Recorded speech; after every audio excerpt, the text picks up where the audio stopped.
no. We can. There's a way of me phrasing it. Oh, I don't know. Did he?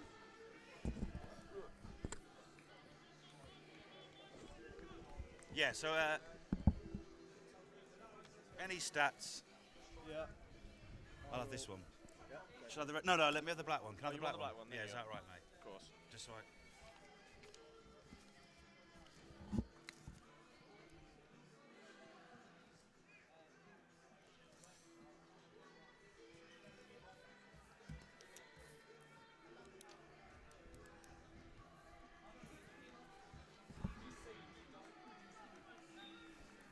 Casey, you sound good, by the way. You do. You do. You always sound good. I'd be worried if you didn't. Okay, my plan is. Yeah. So I've got these dashes. Yeah.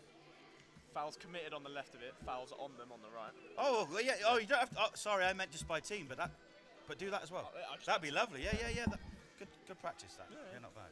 And then we'll do corners down here. Oh, we're live already. That's good. We're not live sound-wise. Oh, lovely. That's fine. Yeah. That's fine. Cool, It's nice to see that we're doing bits. Yeah. What? Yeah, yellows. I'll just put a Y next to their name, and then we'll do corners. Program.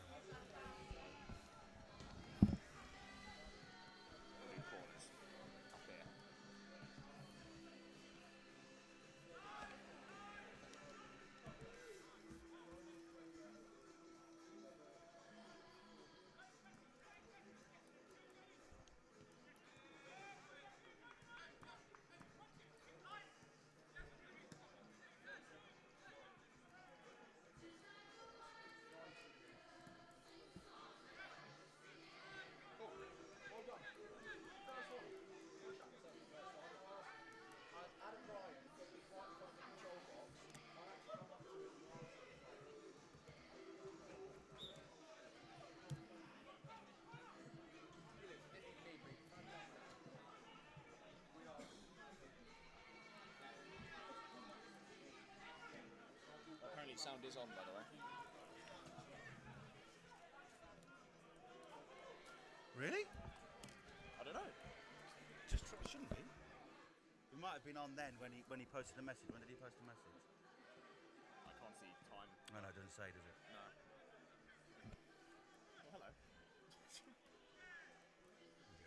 Yeah. The camera, it's on 0.5. Maybe when he was listening in when he saw it.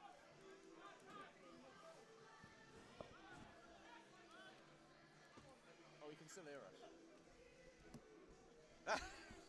Hello.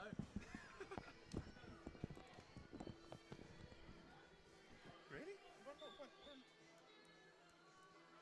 the mics on. Maybe it's the mic on there. Test. Do you know what? That's on 0.5.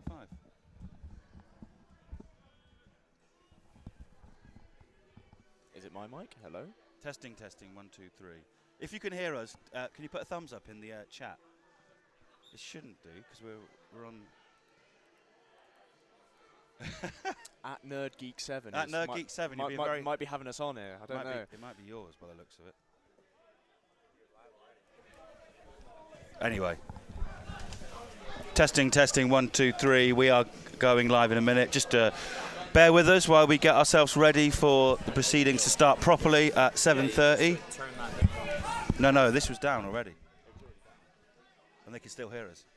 It's fine. We're not saying anything controversial. Or maybe we have. No, I'm sure we haven't. We will be, yeah. If you can. Doesn't matter. We'll just do it. We'll just go live now. Paul, let's just have a quick, we'll just go through it very quickly. Let's go. Testing, 1, 2, 3. Hello, everyone. We'll do a very soft intro, because Matt has just got here on the delayed Southwest trains. This deja vu, because I was with Matt last week. A different Matt. This is Matt O'Connor-Simpson, but I was with Matt Glue last week, and his trains were delayed as well. But yeah, it's we're just going to do a bit of a soft launch and testing 1 2 3. Matt's coming back now anyway, so we'll just start in a minute. But yeah, Nerd Geek, thanks very much for letting us know. That is much appreciated. And please, tonight the comments are all yours. Matt O'Connor-Simpson is joining us now. He's fully refreshed, fed and watered. I don't know, maybe not, but we are only just doing a soft thing at the moment because we were live, Matt, and we thought, why not? Why don't we just get started? Get started? But when Matt's found his seat and got his, can you hear me all? And Matt, you can hear me? I can hear you very well. You can hear you very well. Crystal clear, fantastic. Very excited to be here. Thank you for the invite. No problem at all. Thanks very much. For those who don't know, this is Matt O'Connor-Simpson, a very good friend of mine, a non-league aficionado, there's no doubt about it. A Gosport Borough, born and bred, does the fanzine, writes the fanzine, does all sorts of things, goes to all sorts of non-league games. I've been trying to get him down to the Bev for a long time. And then to my right, we're going for 3 tonight rather than 2. God. We've got Paul here, who's been. Actually, we did a game a couple of months ago, didn't we? We did.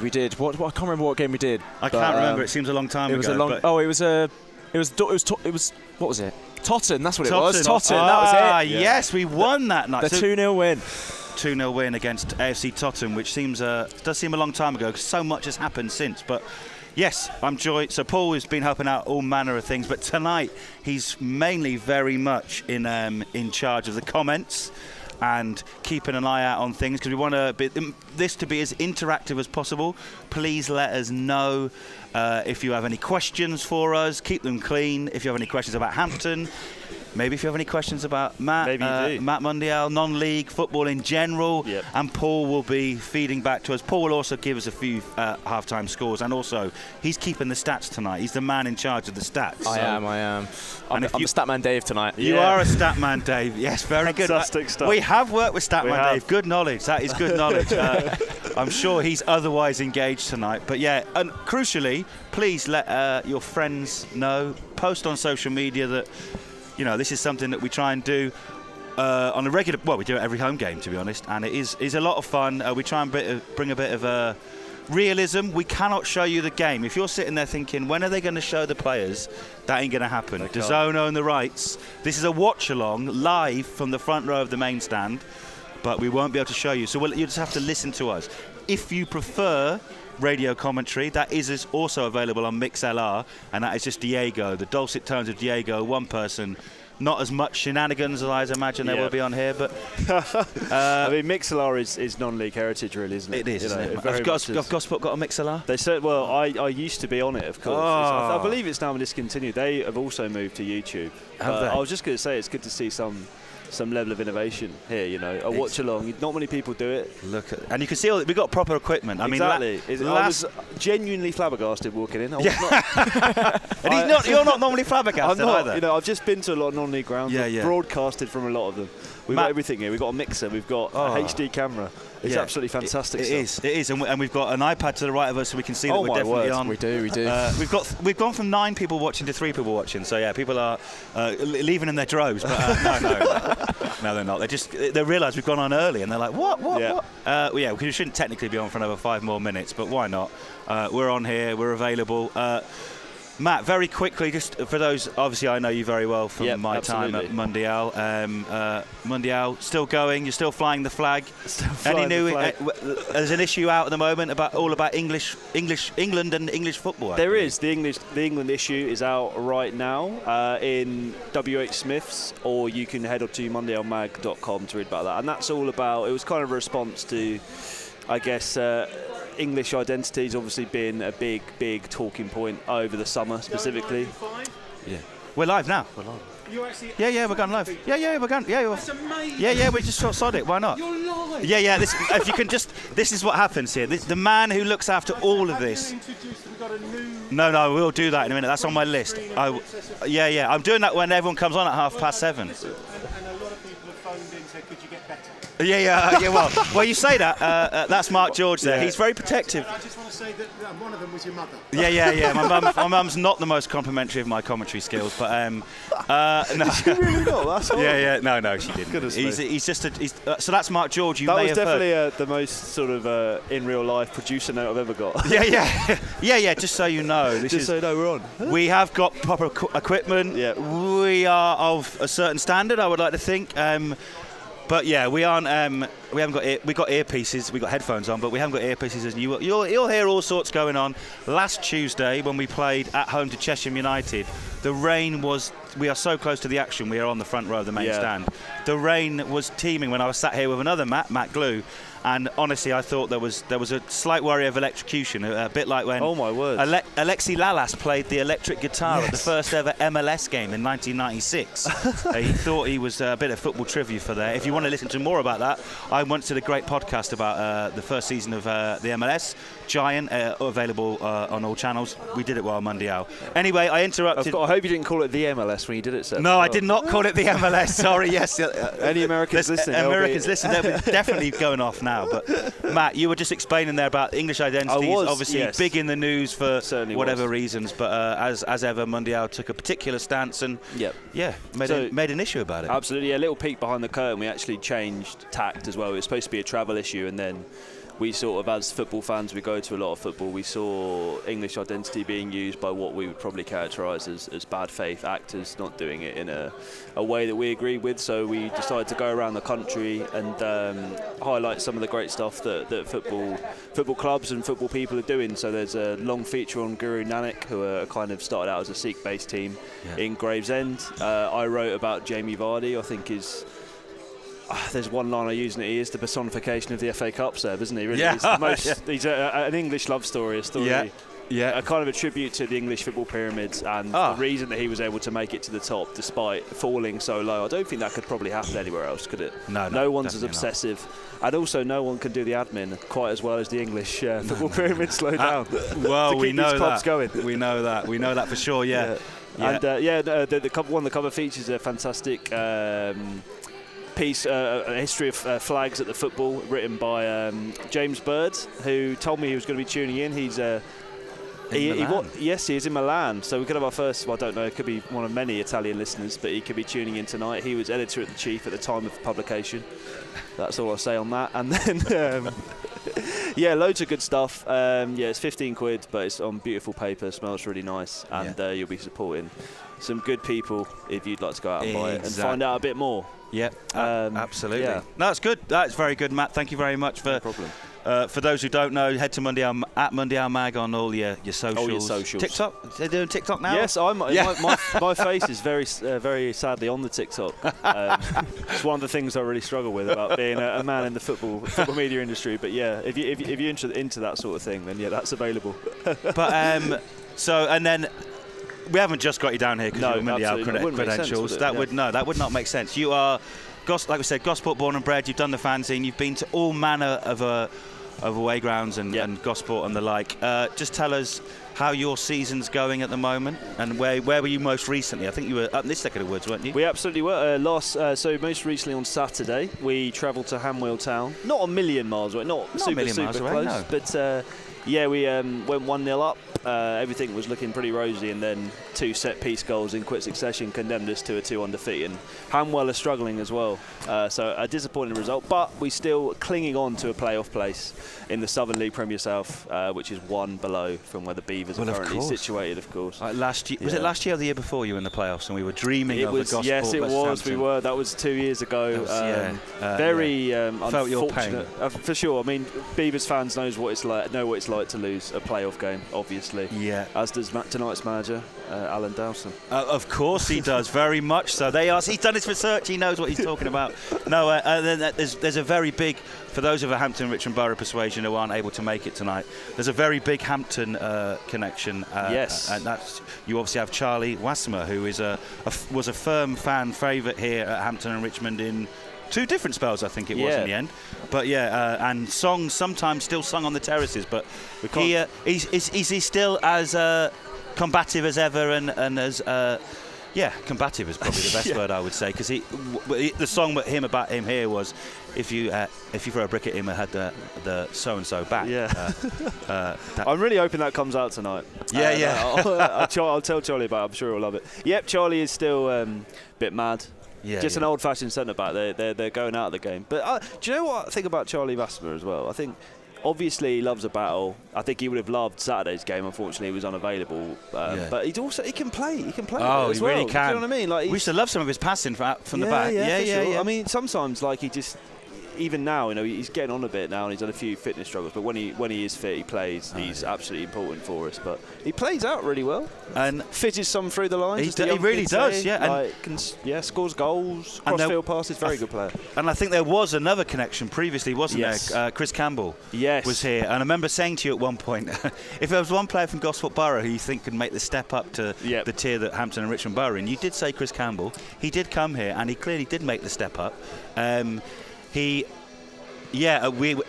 left during like what was a very bad run for Hampton and Richmond Borough. I think we lost like 13 out of 15, whatever. But he left and he went to Poole Town, and and we won't talk about the Poole Town Gospel connection because we'll be here all night. But Poole Town are making waves at that level of football, and by all accounts, he's doing pretty well, and he was in the Baller League again recently. Yeah, he won the Baller League. He won the Baller League. He did, didn't he? Yeah, Chris is an exceptional player. I think, to be fair to him, he's always kind of been a step 2 player. We were very, very lucky to have him for that. We had him for like 3 months in the season when we were around the playoffs, and he can genuinely change the way we play. He was a both-footed sort of right wing back in a back 3.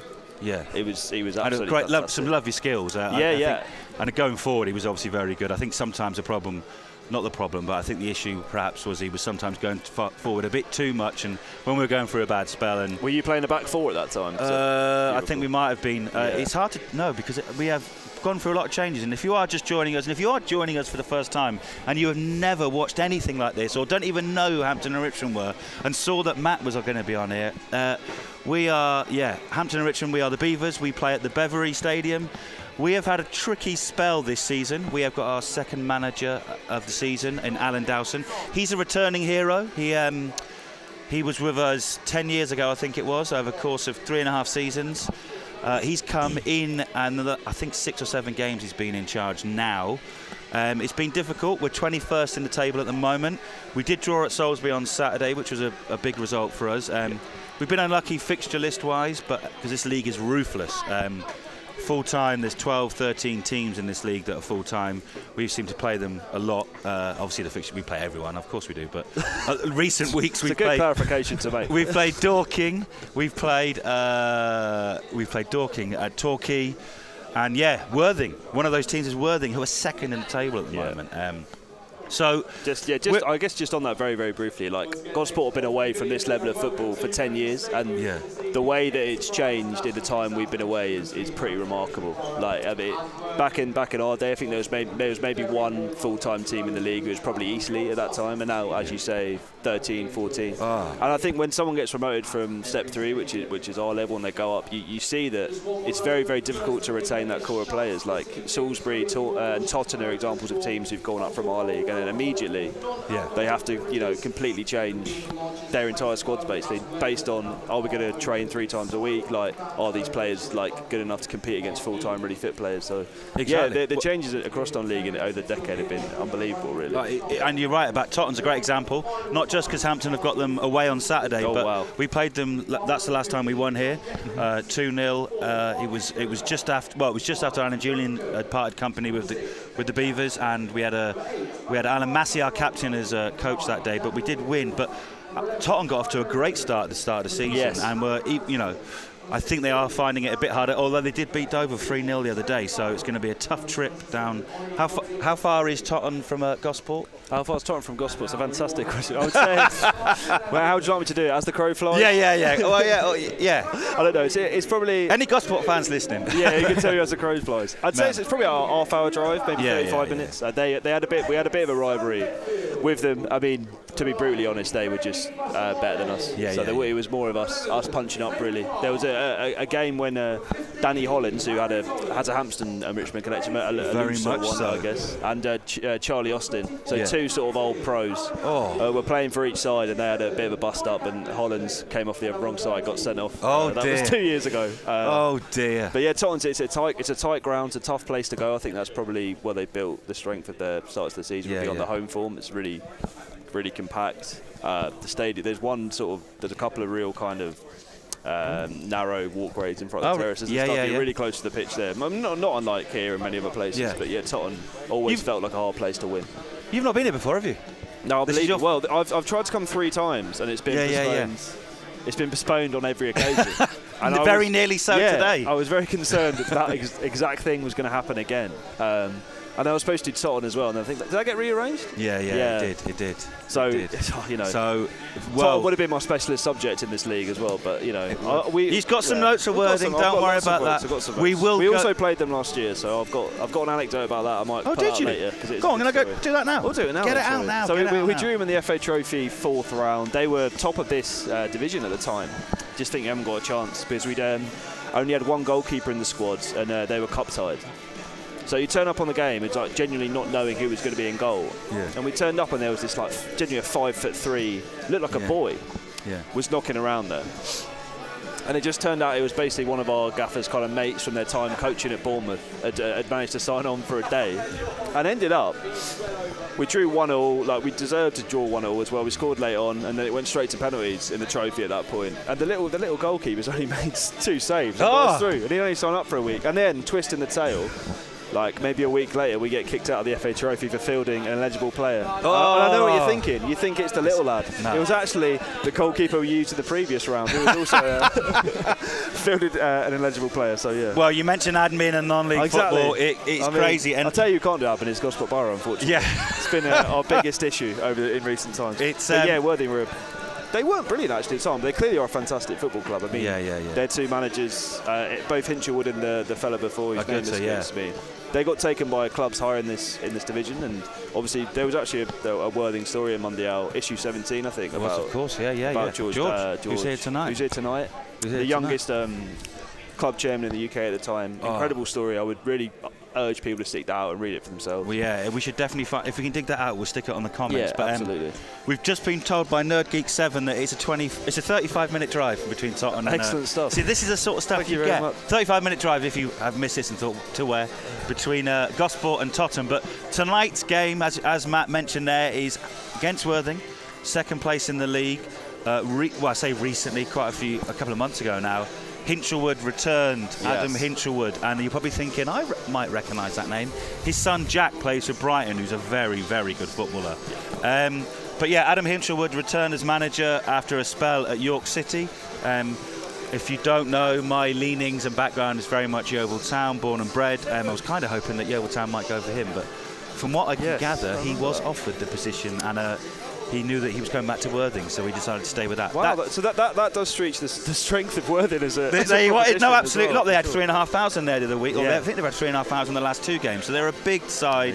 They're going places. They've been top for most of the last 6 weeks or so, but they did drop to 2nd after losing to Bath City 3-2 the other day. Their team, I'll quickly run through it. They've got their own radio station, so if you're a Worthing persuasion, I won't. We do try and remain impartial here, and even more so that we have a non-Hampton fan as my co-commentator. But me and Paul very much of Hampton, so we may lapse into excitedness, especially if we do well against a team that is 2nd in the league. But they've got the goalkeeper 15 Jeffries, 4 Frimpong, 5 Cook, 6 Jackson, 8 Martin Sorondo, who played for the Beavers last season, as did Ben Jackson, number 6, very recently, so much so, we'll come on to that. Nkrumah, number 9, 11 Remy, 12 Ransom, the linchpin there, the captain, Sam Packman, number 16, 18 Byron, 27 Godsir Miski, and on the bench, another former Beaver, Razak de Graaf Coleman. Really enjoyed watching him here when he was here. He's on the bench, he's done quite well for Worthing, so I'm a bit surprised by that. Jack Sponge, who's made loads of appearances for Worthing, number 10, 13 Seymour, 21 Doulahan, who is the goal scorer. I think he scored 18 goals this season. Him on the bench isn't the worst thing in the world for Hampton and Richmond Borough fans. 24, let's see if it proves to be the case. 24 Jenks, 25 Moulton, and 26 Chadwick. Seb, I'm sorry, but that felt like you were setting yourself up for a clip. Where it's like, he's definitely that's why I did come on and do something now, isn't he? I'd imagine. This is why this will be clipped up, and this is why you have to put the qualification in. That's people, true. Maybe you know what the internet's like. People just take little bits. Exactly, and I don't think people would cut out the bit where you clarified it after either. No. Hampton and Richmond Borough team, goalkeeper Matt Rowley. Sorry, I always call him Max. I don't know why. That's Max. You're always calling me Max. Yeah.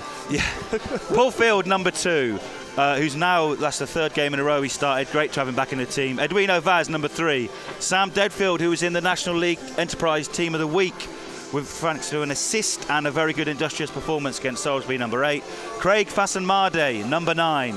Number 11, Taylor Clark. 15, Harry Thomas, who returned to the side on Saturday and did very well. Well done, Harry. Nice to have you back in the side. Number 18, Sam Ashford, who I'm becoming a big fan of. He's only played 3 or maybe 4 games, but he came from Woking and he is looking industrious and very, very dangerous up front. Number 24, the captain, Alan Massey. Number 27, Mike Atkinson, who had to come off the other day after that's fair to say that he made 2 challenges. One of them he got a yellow card for. One of them he maybe would have got an orange card if such a thing existed. And then he was taken off for his own protection. The tough tackling Mike Atkinson. And for the protection of others. And maybe the protection of others, yeah. And Long King, the recent signing. When I say recent, we announced him at 4 o'clock. So he's the recent signing, defender Long King. And he replaces Charlie Sayers, who unfortunately had to come off with an injury, hamstring injury against Salisbury. Spoke to him and he reckons hopefully a couple of weeks. He was a little bit worried that it might be longer than that. But fingers crossed it won't be too long. He's been an important player for us this season. Strong bench again for the Beavers. Ronan Silver, number 5. 6, Hayden Vaughan. 7, Brendan Kiernan. 12, Jordan Greenwich. 21, Nana Boateng, who came on the other day and made a real impact against Salisbury. 25, Harry Gardner. And 39, Reece Grego Cox, who did come on the other day and scored the equaliser with 3 minutes to go. Anyway, I've raced through the teams there. We will keep giving to you during the game. If you've got any questions, Jeff Baker says, I hope Reece Cox is starting tonight. He's not. He is on the bench, but I'm sure he'll come on and make a difference. He's been excellent this season for Hampton and Richmond Borough. When he's been available, he's been unlucky with injuries. Probably another reason why he's here. To be fair, he should probably be playing in the league above if he was fit and ready, if not above that. Anyway, the teams have come out. Matt, this is your first taste of the pre-match beverage atmosphere. The anthem jackets are a fantastic touch. They are a good touch, aren't they? Who's the manufacturers of that, Seb? Aria. Aria do a lovely anthem jacket, and that was. We were left to do things quite late last minute. If people don't know, we had a takeover towards the end of the season, and it was one of those last-minute things. But they do look good. Tudor detailing down the side of the arms, because we are sat here probably 1.5 miles, 2 miles away from the glorious Hampton Court. Even as very much a Republican, it was a bit different back then. They didn't know any better, 1500s, 1600s, Oh, it's that sort of watch along, is it? Yeah. But no. Hampton Court's a lovely place to be. And those for sale, those anthem jackets? Those anthem jackets are for sale. Right, okay. We're a non-league football club that have been catching up most of the season, changing manager, lots of new players. Our online shop isn't yet live as we would like to have had it.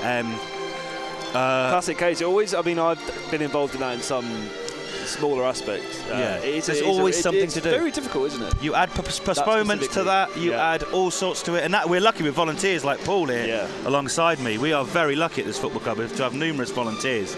But there's always something to do, and the reason, and it was helpful today because the pitch, by rights, should have been.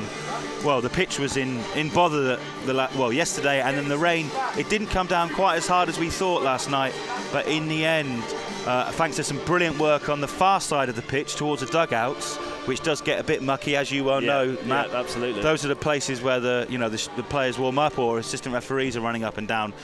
As come January and February, they get a bit treacherous. The pitch is looking magnificent, and that's mainly thanks to a superb investment by the owners in the summer, and also we reseeded it when we weren't at home for 5 to 6 weeks, and we're definitely reaping the benefits of that now. It looks fantastic. One of the best really surfaces I've seen for a long time. They're rarer and rarer as well. More and more teams are, for all the right reasons, I think, installing artificial pitches. It's grass at Gosport, isn't it? No, they this summer we went artificial, summer, which is Worthing artificial. I believe Worthing artificial, and well, they found it more difficult on the grass pitch. They drew at Chippenham.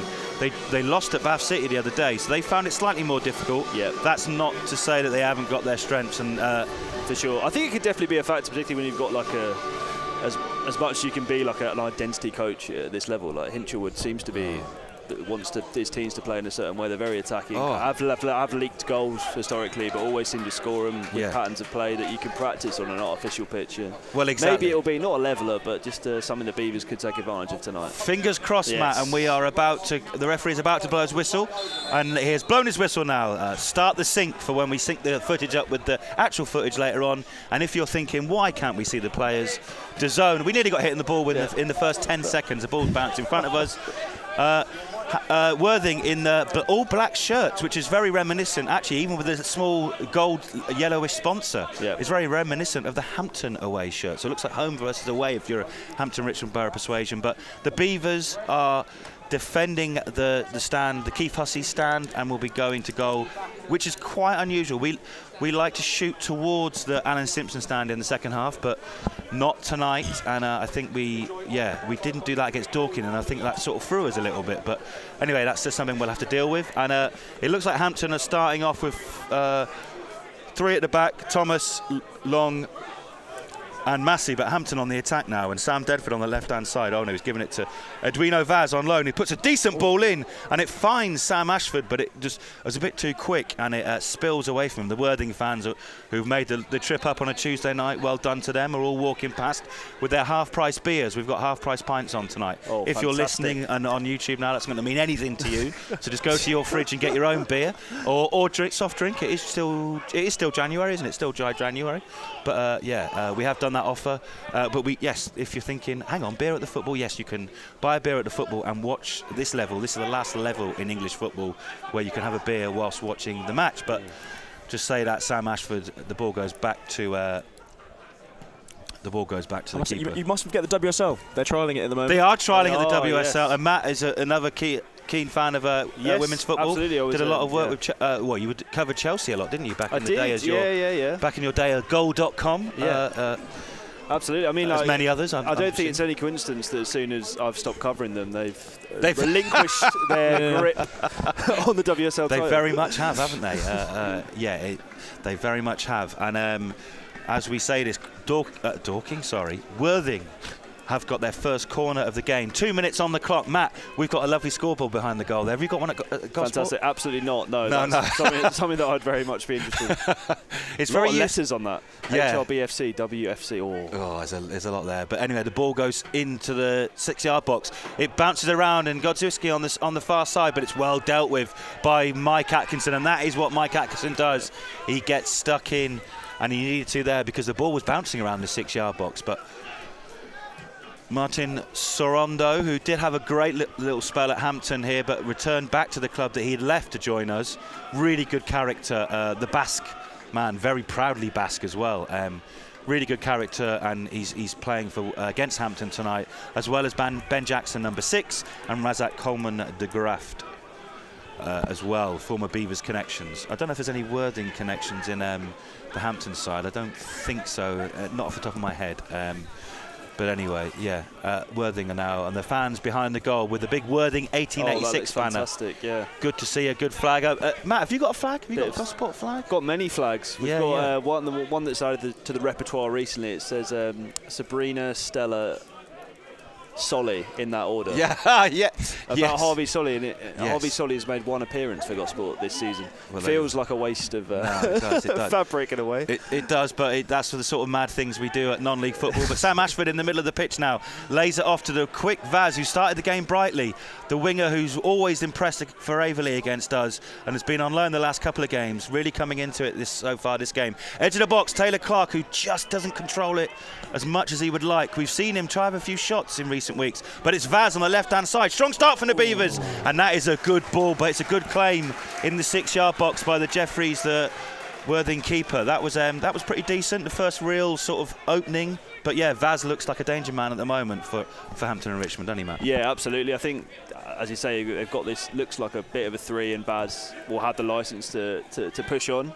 And he's made good at taking advantage of that on 2 occasions now. I feel like more and more teams at this sort of level have gone for a back 3 in recent times. Yeah, definitely. I feel maybe there's a surplus of athletic kind of fullbacks. Maybe we're producing loads of them. I don't know. But No, it I feels like agree. there is a lot of them. Do you know what I mean? There is. There is. That's a very. And again, Matt, you'll know this as well as anyone. And again, people that might be listening to this or watching this don't know their non-league football. This is very different from the non-league football I certainly grew up with. Yeah.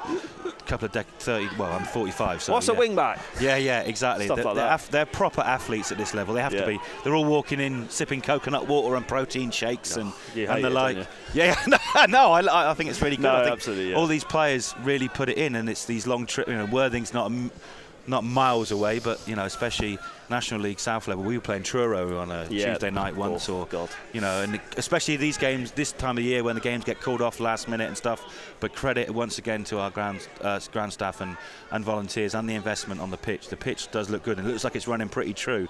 But Hampton have got a free kick right in front of us here. Please let us know if you've got any comments or let us know where you're watching from, listening from. Let us know. And the ball, as I say, the ball goes into the box and it goes towards Long King, and that looked pretty dangerous. The man making his debut for the Beavers. Good presence in the box there, and we probably lacked that a little bit going forward. And Taylor Clark right in front of us. Yeah, big crunching tackle there. What's happened there? I think gone out of play. I thought he was giving it. That was good, wasn't it? Right in front of us here. If you don't know, we are in the main stand that was built in early 1960s. We are on the front row. This isn't a watch along in a studio. That we are right. The fans are to the right of us. They're to the left of us. They're behind us. You'll be able to pick up the oohs and ahs and maybe some expletives, so apologies if you do. But as I say that, the number 9 for Worthing, Nakamura, puts the ball into the box, but it's probably similar to what happened to Vaz early on. And the ball goes straight to the keeper, and Matt Rowley there dealt with it well. We've got a Dorking fan listening who's saying we're all Beavers tonight, right? Fantastic. Yeah, we'll take that. We do like Dorking. Mark White and... I know Mark White has his critics, but I think he's always very respectful about Hampton and Richmond, and I think he really appreciates the type of club we are. And and I've got to say, Dorking were very good and so solid the other week. Thought Hampton did all right. We were just unlucky to come up again. Well, to give you guys a 2-goal head start probably didn't help, but it didn't work out for us. But yeah, big fan of Worthing. We got Peter from London. Is Hampton Dorking are with you? There's a lot. We've got some Dorking fans listening in. Nice to have you guys on. And we had a bunch of amateurs guys here, and with all their many cameras the other week. And I'm looking forward to watching that video. They do a lot of good stuff for non-league football. I'm looking forward to seeing that in a couple of weeks. But Matt, you been to Dorking? I have never been to Dorking. Their rise has sort of coincided with our demise. Oh no, sorry. And also we've always been. They've been Ispy and we've been Southern League, so I've never had the pleasure. There are a few connections, though. Alfie Rutherford, big fan of his. Oh yes, he didn't play for Gosport, but he's just on the I guess the South Coast football scene. Jason Pryor played for us. He was in the Wembley squad. I don't know if Jason Pryor's still there actually. And Rory Williams, Gosport legend, briefly had a spell at Dorking. I think it was about 10 minutes before he decided it was too long of a drive. and he came back and he's never left. Well, it's a consideration. It genuinely is, because you're training twice a week and you're going to long games. Yeah, absolutely. Players. And especially in this day and age when you've got to be as fit as possible, you don't want to be sat in your car for an hour and a half, 2 hours, like 3 times a week there. Well, it could be a round trip of 4 hours. I know the guys at Hampton that used to be at Billericay used to go across underneath over the M25, and they found it too far in the end. And no matter how much money you might be getting offered or the team might be in a better position, the consideration is definitely travel and the like. But absolutely, especially on a Tuesday. Especially on a cold Tuesday night. I mean, I had to get the 1813 delayed service to Shepperton, and that was stressful enough on a commute. We are no fans of South West Trains on this podcast. No, actually, to be fair, they did. South West Trains did really well around the non-league day last year. Back in public hands now. Yeah, of course. Is it? Yeah, will it be British Rail or Rail Britannia or I don't know. Something I've seen the adverts with flags on around. That's all I know. God, but fantastic. If you're joining us, welcome. It's 9 minutes or so gone in this fairly quiet opening between Hampton and Richmond Borough versus second place Worthing. I'm going to keep calling them that because it's a tough game for Hampton and Richmond Borough. We're 21st, but that said, they haven't won this year yet. They have. Not in the league anyway, and they have not won in 4 games, but they have been predominantly top of the league for the last 6 weeks or so. But not too much has happened. A lot of midfield interchanging, a lot of passion, a lot of there's fast start from both teams, but without real anything in the final thirds. But as I say that, Vaz, who's looked the danger man for Hampton so far, Taylor Clark puts the ball out towards Paul Field, who doesn't quite control it. Paul Field's been another player who was actually played for Hayes and Yedding last year, man. Oh, really? He's quite a step up for him. Yeah, exactly. But he's one of the ones that has really made a step up, and we missed him when he was out. Yeah. He's the right wing back, but he gets forward very nicely there. Just didn't quite control it, and the ball goes out for a throw-in, which is taken, but headed clear by Long King, who joined Hampton and Richmond from Chelmsford. Pretty impressed. It's always hard to tell on social media these days, but there were a few nice comments from Chelmsford fans, so that, hopefully that they weren't being sarcastic. Yeah. But Chelmsford, obviously, Taylor Clark is also from Chelmsford as well, the low knee number 11. Foul conceded there in the middle of the park. The referee hasn't had too much to do. I know he was extremely complimentary of the surface out there. He probably wasn't expecting to be out running around tonight when he saw the games being postponed. But here we are anyway, Worthing on the attack, starting to get a little bit more of the ball in the midfield and moving forward a bit. But as I say that, Hampton clear it and it goes straight to. Very congested in the middle. Very congested. Yeah, we've got two teams with wing backs here, but they're not. Both teams have got. Looks like they got three in the middle as well. Yeah, they have. Certainly, that's the way it's shaped out. But again, it's going back to what some space for Vaz perhaps, and the other sort of wing backs to maybe open up the game a little bit more. Good turnout from Worthing. I've got to say, I know they're doing well and they've been well supported even at home recent weeks. I think they broke the record the other week. Might have been Horsham game, 3,600 or something. Oh, fantastic. Which is mad for the sorry, I'm just getting my numbers right. The sixth tier of English football. That's what is a beauty. The English football pyramid is wonderful, and stuff like that is amazing to see. So there won't be quite as many of that here tonight. It's Tuesday nights are always a little bit difficult for Hampton and Richmond. And of course there are a few who there probably sit there thinking, I'm going to stay at home and listen to Seb, Matt, and if you are sat there thinking, who's the other guy with the mic? We haven't gone to too many times yet. This is Paul, one of our media volunteers, who's been brilliant. Been busy with some exams recently, haven't you? I have, yeah. I've been doing my NCTJ journalism exams, which has been great fun. Well, there you are. See. So he's been helping out brilliantly here. We've got a real good team, actually. And again, if you do want to listen just to one person, and less irreverence, I would say, less irreverent chat, then that is available on MixLR. MixLR. Which is, as Matt says, a non-league staple. And it's actually really useful. I mean, I know the guys, especially at non-league grounds, you don't always have Wi-Fi access. No. And it is the MixLR is pretty good, but you are live. Well, we are live, and I say unfiltered, hopefully not unfiltered.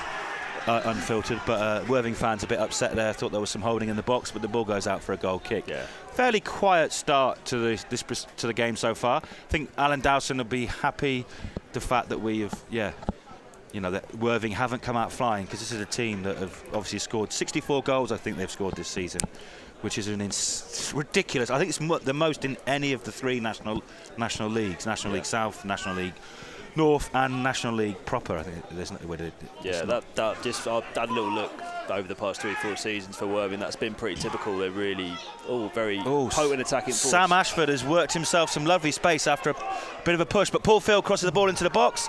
Ben Jackson clears and it's well mopped up by Ode Martin Sorondo. But he made himself an opening there. I think Ben Jackson thought he was fouled. The returning Ben Jackson, who 2 weeks ago was playing for Hampton and Richmond Borough on loan from Aldershot, but on expiry of his loan, he signed a permanent deal with Worthing, and I think he's a very good player, and I think he'll do very well. Came into a struggling side, and it's difficult for a young lad to do that. And I can see why Worthing a bit higher up the table and giving him security for a contract next season as well, which doesn't always happen if you are listening in non-league football. These players are part-time. Some of them are on 7-day contracts, so to speak, so if a team comes in for them, they can go. Some of them have got contracts till certain periods, but sorry, apologies. York have scored more out of all three leagues. Thank you very much, Harry Mason. That's a good stat. York obviously managed previously by Hinshelwood, currently managed by Maynard, the ex-Wealdstone manager, who I think one of my favourite Hampton and Richmond Borough games was when we beat Wealdstone here when they were near the top of the league, and it's fair to say that Stuart Maynard was not complimentary about those. So I didn't. Anything about you personally? Or no, complimentary about Hampton really. It was just a general, it was one of those ones, bit of a sour interview after the game, and saw that he didn't succeed at Notts County, which I had no real feelings to. So, but yeah, he's now doing very well at York City. To be fair, let's. York City deserve it as well. Been through a lot. They've been through a hell of a lot. Lost Bootham Crescent. Although, as well. they've lost a great ground in Bootham Crescent. A very good ground, and I know my mates who went to watch the Oval game last year. They didn't, just because they lost 4-0. They weren't that impressed by the, shall we say, rather identikit nature of York City's new stadium. But the Beverley is certainly not that. It's mismatched stands, temporary seating, patched up, all sorts. But anyway, Vaz on the left-hand side tries to find Sam Ashford. Hampton had really fine and joy down that left-hand side, but not quite finding that killer pass, and that's probably been what's been the case for most of us this season. And Harry Thomas went down for a good header there, conceded. He went down for low, and the foot of Nakamura stopped him winning that. But yeah. We have a question in the comments. We have a question. We have a question for you, Matt. Go on, Paul. Have you had a half-price pint yet? No. No, we are professionals. I'll be brutally honest. I was really hoping I was going to squeeze one in, but I don't think it's going to happen. No, I'd like to have one. Is the half-price deal still valid at full time? It is still valid at full time, yeah. And I will buy it, so it'll be free for you. There we go, free for me. Yeah. We also had a second question. Did you have a curry for dinner? The ball swings in. Sorry, I will have to interrupt that because the header from Alan Massey. Ask me more questions, Hampton to get more chances. Yeah, exactly. I don't mind if we miss. Again, you will notice that we will be chatting about all sorts. This is if you want blow-by-blow commentary, uninterrupted, match-by-match, what is happening. Diego is on MixLR. Me, Matt, Icona Simpson from Mundial Mag, and lifelong Gosport Borough fan, non-league aficionado, as I described him earlier on, which didn't please someone who said, why have we got a Gosport Borough fan on here? Well, he knows non-league football and Mundial. But anyway, the ball swings into the box. Sam Deadfield received the ball after a poor clearance there. Matt, that was a bit of a chance. I'll tell you what, Worthing are creating a lot of their own problems. They are at the moment, they're used to winning, Seb, and when you have a little spell where you stop winning games, I think you would be pretty shaky coming to a game like this because they're expected to win. Yeah, they are, Even despite their recent record, of course, the bookies will have them down as favourites. But Sam Deadfield on the left-hand side, he's been well marshalled by their number 5, Cook there, who's been at Worthing for a long time. And it's a good... It looks like a foul. Oh, there's a real loud scream there. It's one of the beauties of non-league football, Matt. You can hear it all, and you can often hear the disagreements. But as I say that, Martin Sorondo on the attack there, really good running, and Worthing are on the attack now down the wings on the right-hand side. Number 11, Remy, apologies, and he crosses a nice ball in, but it's well headed clear by experienced defender Alan Massey, captain. But they've recycled the ball, and it's back out on the right-hand side now. Some pressure here from Worthing, and it's well blocked by number 27, Mike Atkinson, who's playing well today. Yeah, well defended. I'd say Kwaku Frimpong for Worthing's getting on the ball a little bit more in the past sort of 2-3 minutes. Looks like a good player. Sprayed out a couple of good balls there. But Hampton defended that really well. I mean, you could see, I don't know who it was out on that right-hand side, but they got 2 bodies around him straight away. There was no one to support him, and it goes out for a corner. Yeah, it was Mike Atkinson, the centre midfielder, who started the season at Salisbury after he was, in my opinion, this is just my opinion, he was our player of the season last year for Hampton. He joined Salisbury in the summer. He came back probably October, November time, I think. Hasn't quite hit the same heights yet. It's fair to say it's difficult to come into a team that are down the lower reaches and struggling for form, but yeah, he started the game against Salisbury, which I think was his first start since his sending off in Alan Dowson's first game against Maidenhead. And he was combative and had to be taken off in a 53rd minute, I think it was. Yeah. But to be fair, that's something we've missed in recent times, someone to put their foot in. And we definitely need something like that. But yeah, sometimes Mike just goes over a little bit that line. Well, he got sent off in a previous game. So I'm not speaking out of turn here, but I'm a big fan of him, and he's a fan favourite last year when he was playing for Hampton Richmond. There's a bit of a pause at the moment because number 18, Sam Ashford, was receiving attention, but he looks okay. On loan to the end of the season from Woking. Douse really was desperate to get him in, and he's tireless runner up there. I think we'd like to see him a little bit further in the penalty box and maybe we're waiting for his first goal, so hopefully that will come soon. But he's off the pitch at the moment as Worthing have their second corner of the match, and that's not a bad one. It goes to the far post, but it looks like it might go all the way out.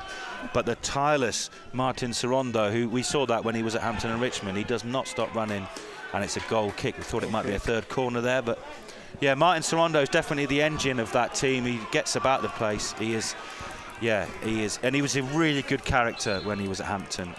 He's got a touch of the Santley Cazorlas about him. Oh yeah, I can see that. Aesthetically, anyway. But yeah, aesthetically. Yeah, he's a bit beefier, and Yes. also just on lookalikes. I think the referee looks a bit like Gary Pallister. Oh, the referee looks. Let's have a look out. He's got. Oh, we're having a drink See, break? this is it. Right. This is annoying me now. This happens all the time. So what's happened, listeners? The goalkeeper for Hampton Richmond has gone down. We all know he's fine. Let's be honest. We all know he's fine.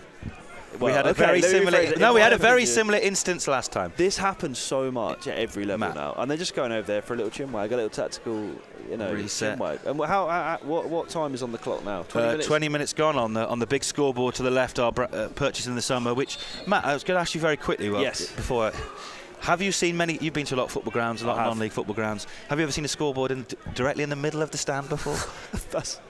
Do you know what? It's only been hit very once. Specific question. And I'm trying. I guess the answer has to be no. No. Why would you? No. Maybe exactly. if it was right at the top of a stand in like a big ground. There must be an example. Of course, yeah, like Wembley, for instance. It's not off-putting as well. Like you threw on goal and you got these Well, we had LED lights just blinking in your face. Well, maybe, given our current position, I don't know. That explains the Beavers' goal woes. We'll have to see how many goals have been scored down that end. Yeah. But, goal kick now. The keeper, Matt Rowley, is up. But like Matt said, we had this conversation. Yep. I had this conversation with another Matt last week. It is becoming something of a thing in the game of football at all levels nowadays, and all teams do it. They do. I really wasn't singling out. No, absolutely not. No. Gosport do it and it annoys me. Yeah. Anyone does it annoys me. But maybe we are heading, Matt, towards we're heading towards quarters in the World Cup, aren't we? And oh God. Who knows if it will. I want it. It's very, very difficult to start. They're saying it's for health reasons and weather and stuff like that. But so they could sell advertisements. Of course it is. We didn't give. Stupidly, we gave no adverts in that. The only advert I could say go to the club shop, but at the moment we haven't got one online. Yeah. Paul, how are we doing? Has anyone? Someone else. We've got a very avid fan, Alex Royal. He's starting some chants in the comments. That's He's getting the vibes up. Yeah. But I will address the curry question as well.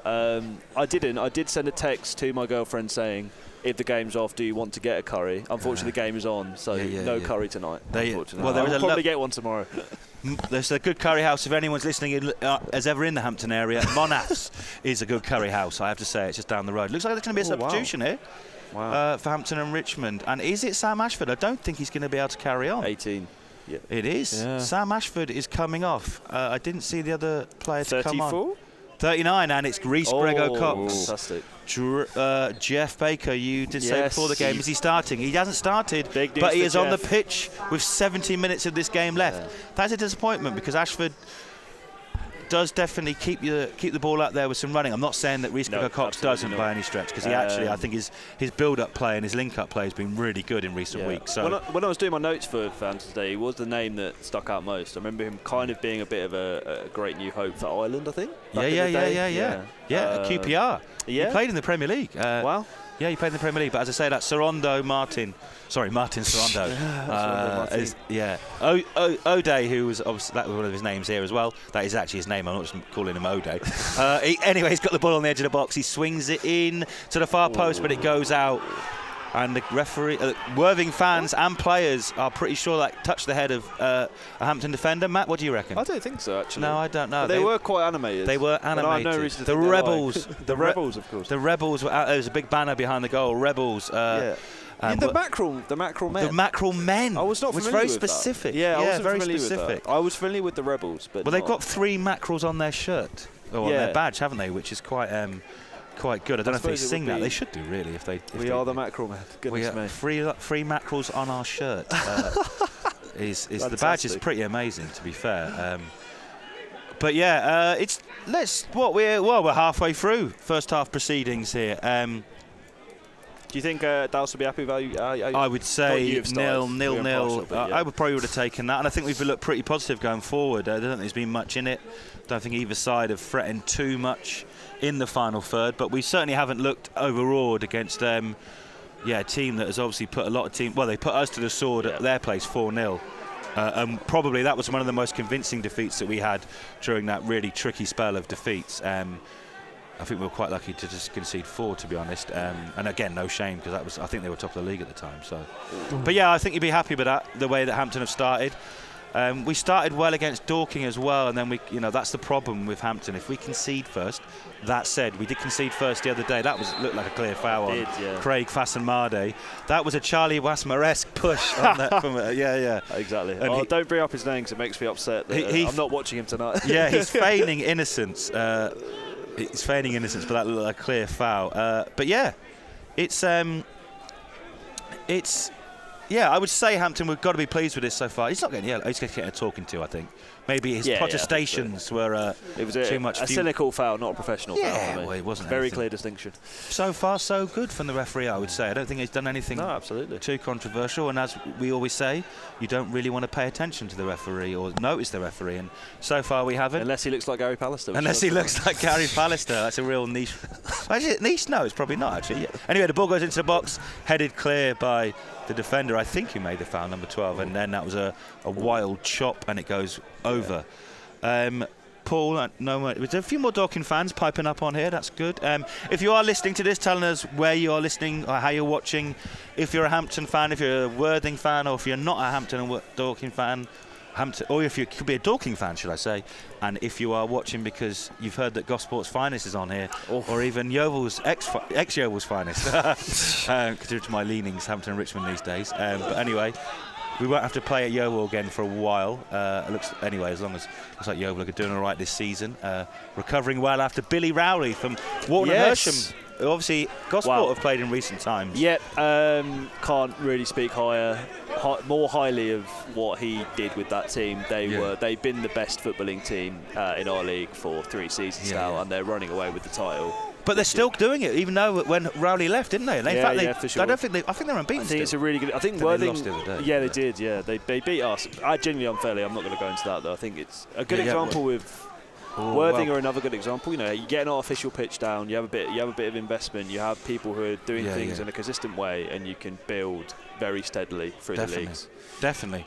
It's the league above, as teams. That you struggle with for sure. Yeah, absolutely. I'm just trying to think of the teams. I think Farnham are a similar case as well. They've gone up maybe 4 times in a row. I think they might go up again. If they get to this level, I think it'll be a whole different kettle of fish. They get good attendance as well, don't they? Yeah, they do. Not as good as Gosport's, but but we aren't as exciting because we don't do stuff like this, watch-alongs on that. As I say, I will come on to this in a minute, but the ball goes into the box and it's dangerous to Marnham, who looked like he was going to score, but it was well cleared by the Long King, and that was dangerous. There was a big break down the right-hand side. The ball crossed into the box. The outstretched leg of God, Nkrumah, sorry, I've completely lost my my train of thought then. How exciting that attack was. It's got the Worthing fans to voice for the first time. It has. That was so dangerous close to going in. We really can't stress how close that was. It was. And then number 30, Long King. If he hadn't cleared that, then the ball there was a Worthing player behind him who would have just... So the debutant makes a crucial interception or impact into the game after 27, 28 minutes there. That's the closest we've come to a goal there, and it was a long... His long legs, the number 9 there, and very good. It went, and it looked like it was going in, but it was well cleared in the end. But I was to say that, and it was one of those ones where the corner goes to the back stick, and it just hit the defender unwittingly.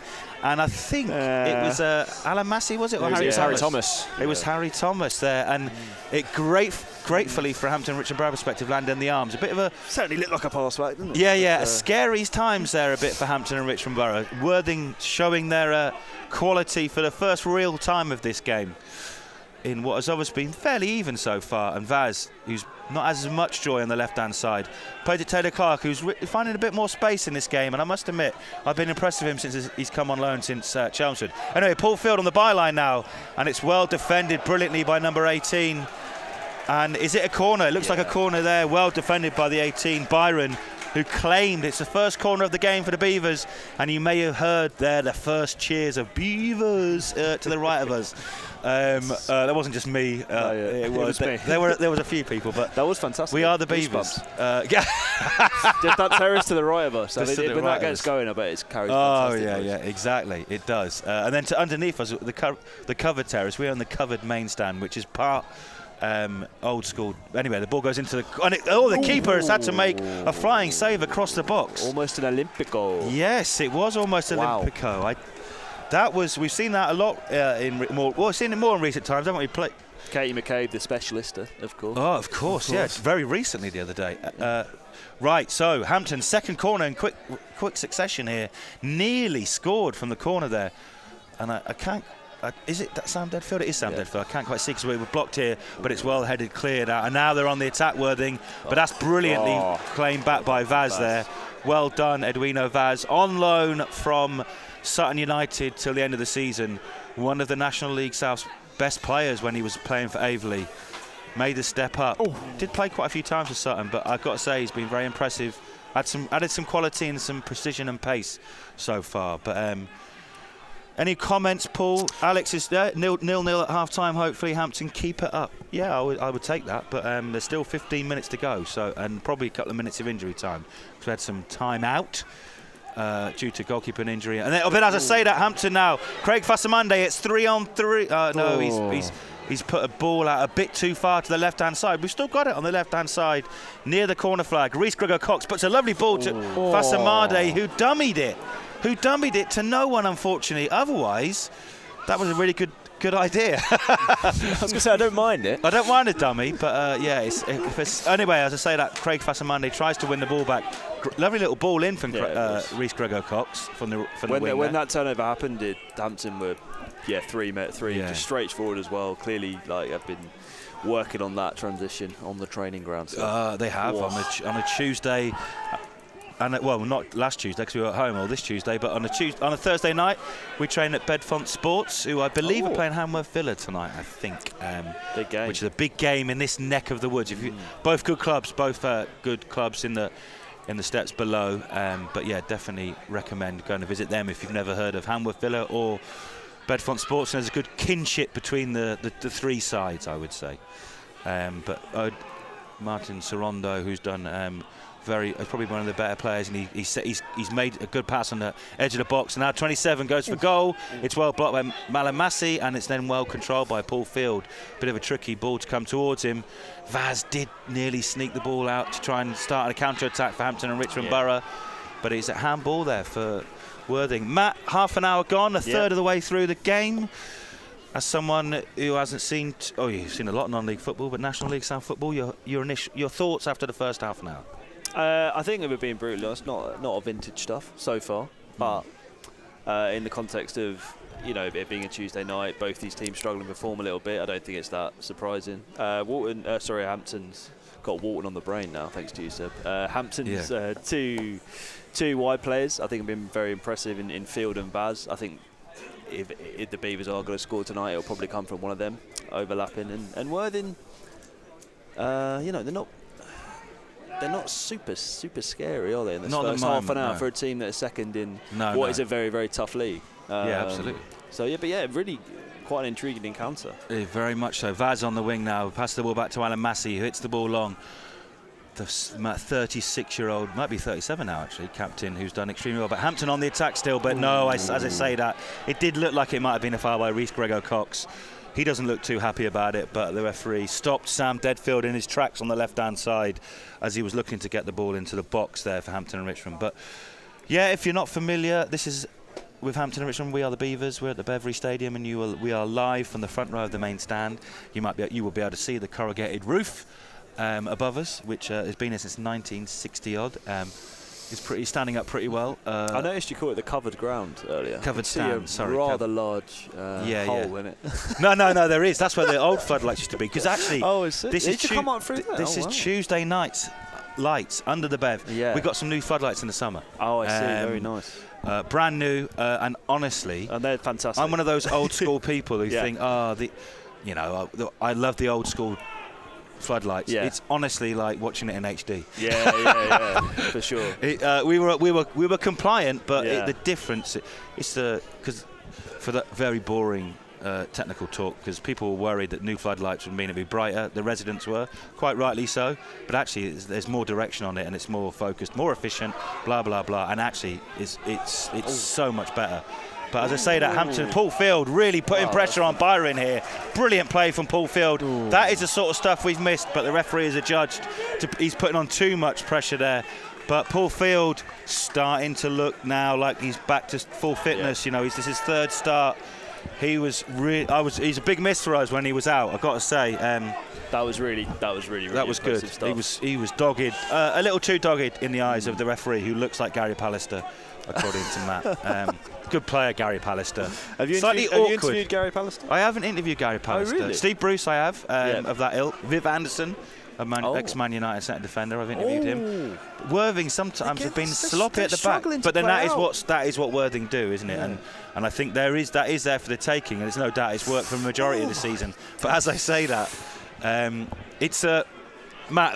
You're obviously you're not quite as a non-league vintage as me, but they're even at all levels of non-league football now, and we hear it all the time. Just get the bloody ball forward. But they're good footballers, and most of the time they do. But it does invite mistakes and pressure. I think there's something in being used to playing out on a basically perfect artificial surface, and then you've got to come here and do it. This pitch, I can never really tell. I'm terrible with this sort of thing, but it doesn't feel massive. No. It's a little. No, I think it's. That's interesting, actually. I don't know. If anyone does know, are we... I don't know. Why? That's probably a lie, to be fair. Yeah. Yeah. We've actually got a question in the chat. On. We got, why are we called the Beavers? Why are we called the Beavers? Sort of difficult to I think the name Beverley came first in early 50. But when we moved here in the early 50s, early 60s, I think, and then it became the road leading up to it became the Beaver Close. And so it's a mix of Beverley, Beavers, and Beaver Close. No one's quite sure of the lineage. Well, pull your finger out, sir. We tried to find this out. There's various different theories as and when about that. But anyway, the ball goes into the box, and Long King has looked dangerous going forward for us, and that's a really useful. The debutant tonight. Showing, I mean, Charlie Sayers, who he's replaced, has been quite good going forward, but he's definitely a threat. But the Beavers, that is. No one's 100% sure, but we definitely stick with it. There's no other teams in England called the Beavers, as far as we're aware, at any level. Please correct me if I'm wrong. Probably in Canada. You'd hope so. In American sport, there is Oregon Beavers. They've got them coming up their dam in Canada. Yeah, but we definitely make most of it. To my right, there's the Beaver Lodge, which is the main bar. To my left is the Beavers Return, which is a smaller bar. I think we're going to call something else Beaver related. But yeah, and of course we have. I can't remember what it was. It's totally gone out of my mind. But yeah, we do run with it, and there is the Beaver costume. I have been in the Beaver costume. As has Joel Golby. Yes, he has it. He worked great piece with the Observer just before the last game before lockdown. Oh my word! Oh, it was a terrible game to do it, or maybe not. I don't know. Maybe he was probably germinating all those germs inside. Yeah. It wasn't worn again for a good couple of years, or year or so. But that was terrible. Yeah. It was a real long game there from Joel Golby to not wear a mask. Yeah. He put that. We have had, to be fair, that was the old Beaver costume. We've since had a new one, and let me tell you, they're not easy to find. Beaver costumes. Has the Beaver got a name? Bertie the Beaver. There was some. You definitely named that, didn't you? There was some. That was the older name. It was renamed under previous ownership. Let's just say that. We've moved on from that. I can't remember. It began with B as well. I can't even remember what it was, but definitely Bertie the Beaver. There's been some very terrible drawings of beavers over the years on programme covers and the like. Of their time, should I say, rather than terrible. That's a bit mean. Anyway, Worthing on the attack while we interrupt that Beaver chat. So I hope that's answered your question. There you go. There's that tough tackle from Atkinson you were telling me about. Was it It was Atkinson, yeah, it was. And was it Atkinson or was it Deadfield? I think it might have been Deadfield, yeah, but... I thought it was 27 Atkinson. It was 27, and he's getting a talking to from the referee here. Is he going to get a yellow? He got the ball, someone shouting. He is right. Did he go through to get the ball, though, Matt? I think it's fine. Was it a combative, solid challenge? I think it's fine. Well, he's not given a yellow, so I don't think the referee... He is writing his name down. This is the insight you get. He is definitely getting a yellow. That did seem quite yellow, that card, didn't it? Yeah. better than the other ones. Yes, yeah. Mike Atkinson is in the book after 38 minutes. That's his second yellow card in 2 games after his return from suspension. That's what you get with Mike Atkinson, and that's why fans like him and love him, because you just sometimes want someone in this day of certainly a lot of passing and stuff like that. We do like a player that gives his 100%. Sometimes he gives 110%, and sometimes it means he goes in the referee's notebook. It's a free kick for Worthing. Number 16, Sam Packham, is going to take this. It's quite going to be dangerous, this, because there's some big lads in the box, including Ben Jackson, who could be fated to score, but it's well headed clear by the captain and leader legend, Alan Massey.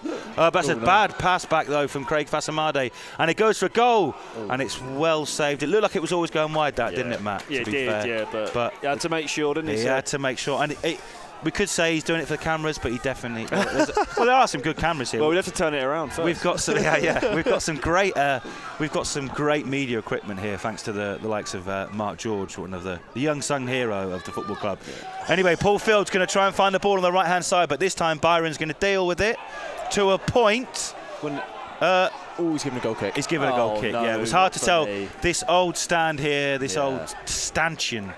Is often in a way, and it does disrupt us down when the ball goes down on the right-hand side. But the referee has adjudged that to be a goal kick. But again, Paul Field. Paul Field down the wing. Is he? How old is he? Do we know? Has he got? That's a good question, Paul. Sorry, I didn't mean to put you on the spot. I do apologise. I'm gonna guess 26. That's my prediction. 26. Yeah, something like that. He has had some I'm just surprised he was because Hazen Yedding last year. Yeah. But he's certainly not looked. He's definitely he's one of those ones that we had a few players from there. Jude Mason came from Hazen Yedding. Oh. We had Harry Thomas as well. To be fair, came from Peterborough Sports, I think. I've got that wrong. He played for Peterborough Academy. He came from a lower league, Langley, might be Langley or whatever. But we've had a few players in recent times. We've had to. Yeah. Hampton have had to shop at different supermarkets, shall we say? It's your Lidl's, your Aldi's. Yeah, your Lidl's and your Aldi's. Can't maybe afford even your corner shops. Compared to the likes of Worthing, I think Ben Jackson, came in loan from us. Yeah. Did well here, and Worthing stepped in and bought him on a. He's 25 according to Transfermarkt, but what I would say is Transfermarkt. Anyway, as I say this, Worthing on the attack. Great defending from Alan Massey. Good block there from Paul Field, I think it was. It might have been long. Great work for the 25-year-old. Yes, yeah. We will come on to Transfermarkt and the dangers of Transfermarkt in a minute. But anyway, it's pretty good all told. But anyway, the ball goes into the box. Well claimed by Matt Rowley. At this level of non-league football, there can be some discrepancies. There can be. As I found out to my cost when I said that we'd signed the Swiss-born Davide Radari in the summer, and he sent me a message saying I was born in Italy and I've got Dutch parents. I think it was. So I was like, okay, well, you're not Swiss then. But anyway, quite an Italian name. Yeah, he has. But that's why. But then Switzerland, Italy. I thought it was on safe ground. So. But by and large, Transfermarkt is always very good for your stats. Even by and large at this level, to be fair. And it is good. And but they're very good people at FootMob as well. I was just can't forget them. You cannot forget them. Former sponsors of the football club. The stand over there is the FootMob stand. Fantastic. Still with the stickers from their sponsorship. Excellent. We left them up when everything else got taken down because they're good people. Yeah. And please use FOTMob. Other apps that you may see advertised by footballers that aren't the nicest of footballers, and they might have scored loads of goals in their time, but they're not the nicest of characters. Anyway, we'll move on from that. But yeah, you'll see other people doing adverts for schools. That looked like a foul there on Alan Massey, but the linesman has said no. And he'll be getting pelters from what we know as the spaghetti terrace down there, because that stand used to be there used to be an advertising board for an Italian restaurant before they were removed. We'll come on to that in a minute. Anyway, but the ball's headed clear by Alan Massey. Matt, make it sound like it was a mafia hit or something. Well, let's just say previous ownership decided to take all the sponsorship boards down from local businesses. And the Italian restaurant is still going strong, though. That have been very helpful. God, of course. We'll give him a little shout out. Pizza Forense, I believe. Yeah. 2 available, 1 in Teddington, 1 in Hampton. I prefer the Teddington one. Great lunchtime deal, to be fair. Me and Mark George go there quite often. Anyway, that's where we go and have our meetings. If you're wondering why we're talking pizza, it's because there's not too much happening, but as I say that, Worthing Worthing have got the ball on the right-hand side, and the ball, but they've been forced back by. Yeah, I've got to say, from a Hampton Richmond Borough perspective, I've been pretty happy with how we performed against second place. Yep. We certainly haven't looked too far out of place, and certainly haven't looked like the team in 21st who have only won one of the last 6, drawn It's one. just like the shape's been fantastic, and like when you're struggling like the Beavers are, you've got to set up like this. But they've got a back 5, then they've got Atkinson in front, screening stuff. And Worthing at that point, the ball sort of broke, and they had sort of 5 players. It was 5v5 looking at runners. So it's getting a little bit more kind of. The Beavers are, I guess, surrendering a bit more territory. Yeah, and as I say that, they are, and at the moment the ball's on the right-hand side of Worthing, and they've definitely found some more space and time over there, haven't they? They're getting a bit more, but we're only a minute or so away from the half-time whistle, shall I say, not the full-time whistle. I'd probably take 0-0 at this stage, but Sam Deadfield nearly lost the ball on there, quite uncharacteristically, but he's done some nice passing there with Vaz, who's been fouled. Nicely done. I think he that was a foul, but I think he made sure that the referee knew it was a foul. There's been a couple of times where the Hampton fullbacks have been pressed, and they've shown really good feet to get out of it. Yeah, and again, that's something that we've not been able to do as well. Or, it's that 3 minutes of injury time. The fourth official has put the board up over on the far side there. 3 minutes of injury time, and like any good scoreboard at Hampton and Richmond Borough, we leave the clock running. Not those. Oh, that's very good. Yeah. Not those weirdos that stop it at 45 and everyone's wondering. And I've seen that happen at Premier League grounds and all sorts. Does add to the suspense at the end. No. Oh, it does actually. No, it does. To be fair, yeah. Don't know how long's left. Yeah. But I completely agree, though. Yeah. Did you fight hard for that feature? I bet you did. No, I don't think I did. I think it came with the packaging. Oh, fantastic stuff. Casey tonight, Casey's done our screen all season. She is also the voice of the Bev this evening. So if you hear the dulcet tones of Casey in the background, Casey will be the voice of the Bev, because unfortunately, and it's funny as I say that, he has just pulled up. Tommy Rance is stepping down from his brilliant duties as the voice of the Bev. Anyway, as I say this, the ball's ping-ponging around in the box. I was hoping that we were going to get but Hampton and Richmond Borough on the attack here now with 2 minutes left of the additional play. Mike Atkinson puts a lovely ball in, but it's probably a bit too close to the keeper. And Tommy Rance moving on to a very, very good job, one he's wanted for a long time, which means he won't be able to fully commit to being the voice of the Bev, but he will commit to being at Hampton and Richmond games. This is the man. If you look at our recent website post, I think he went to 8 games in 10 days or something. That includes under 18s, under academy, all that malarkey. So a stalwart and his family. Fantastic stuff. A man after my own heart. The Rances are well and truly known throughout. His granddad is a historian. Leslie used to be on the turnstiles. His dad is the chairman of the Supporters Trust. So if you're a Rance, you are part of Hampton and Richmond Borough football royalty. Although royals that get their hands dirty, which doesn't always happen. Anyway, we'll move on from that. Not dirty in that sense, because some of the royals have got their hands dirty in recent times. I mean, hard grafters, and they do everything they can. I mean, and the recent. Does this go out as a podcast? I don't think it should. The recent royal who has been accused of various things certainly. Don't keep saying it. Certainly isn't a grafter, as my dad used to work with him. My stepdad was It's getting worse. Sorry, my stepdad was in the Navy when he was in the Navy, and let's just say those medals are purely for show. Anyway, I didn't know he was a Navy man. My stepdad is. My stepdad is. Yeah. My stepdad is. Geordie played for Blythe Spartans very briefly. Fantastic stuff. Yeah, decent footballer back in the day, but joined the Navy. I'm sure he's been to Gosport, probably. May have done. I'll tell you what. Talking about players that have played football and after being in the Navy, Chris Kamara joined the Navy back in the day when. Have you interviewed him? I'm sure you have. No, I haven't actually. No. Oh, he's done it. Anyway, the whistle is blown. It's half time. It's Hampton and Richmond Borough 0, Worthing 0, and Matt. It's been fairly even. Yeah. Been a couple of flashes. Certainly not dull by any stretch, but I don't think there's been too many real chances. Probably the standout chance is the chance from the number 9 Nakamura.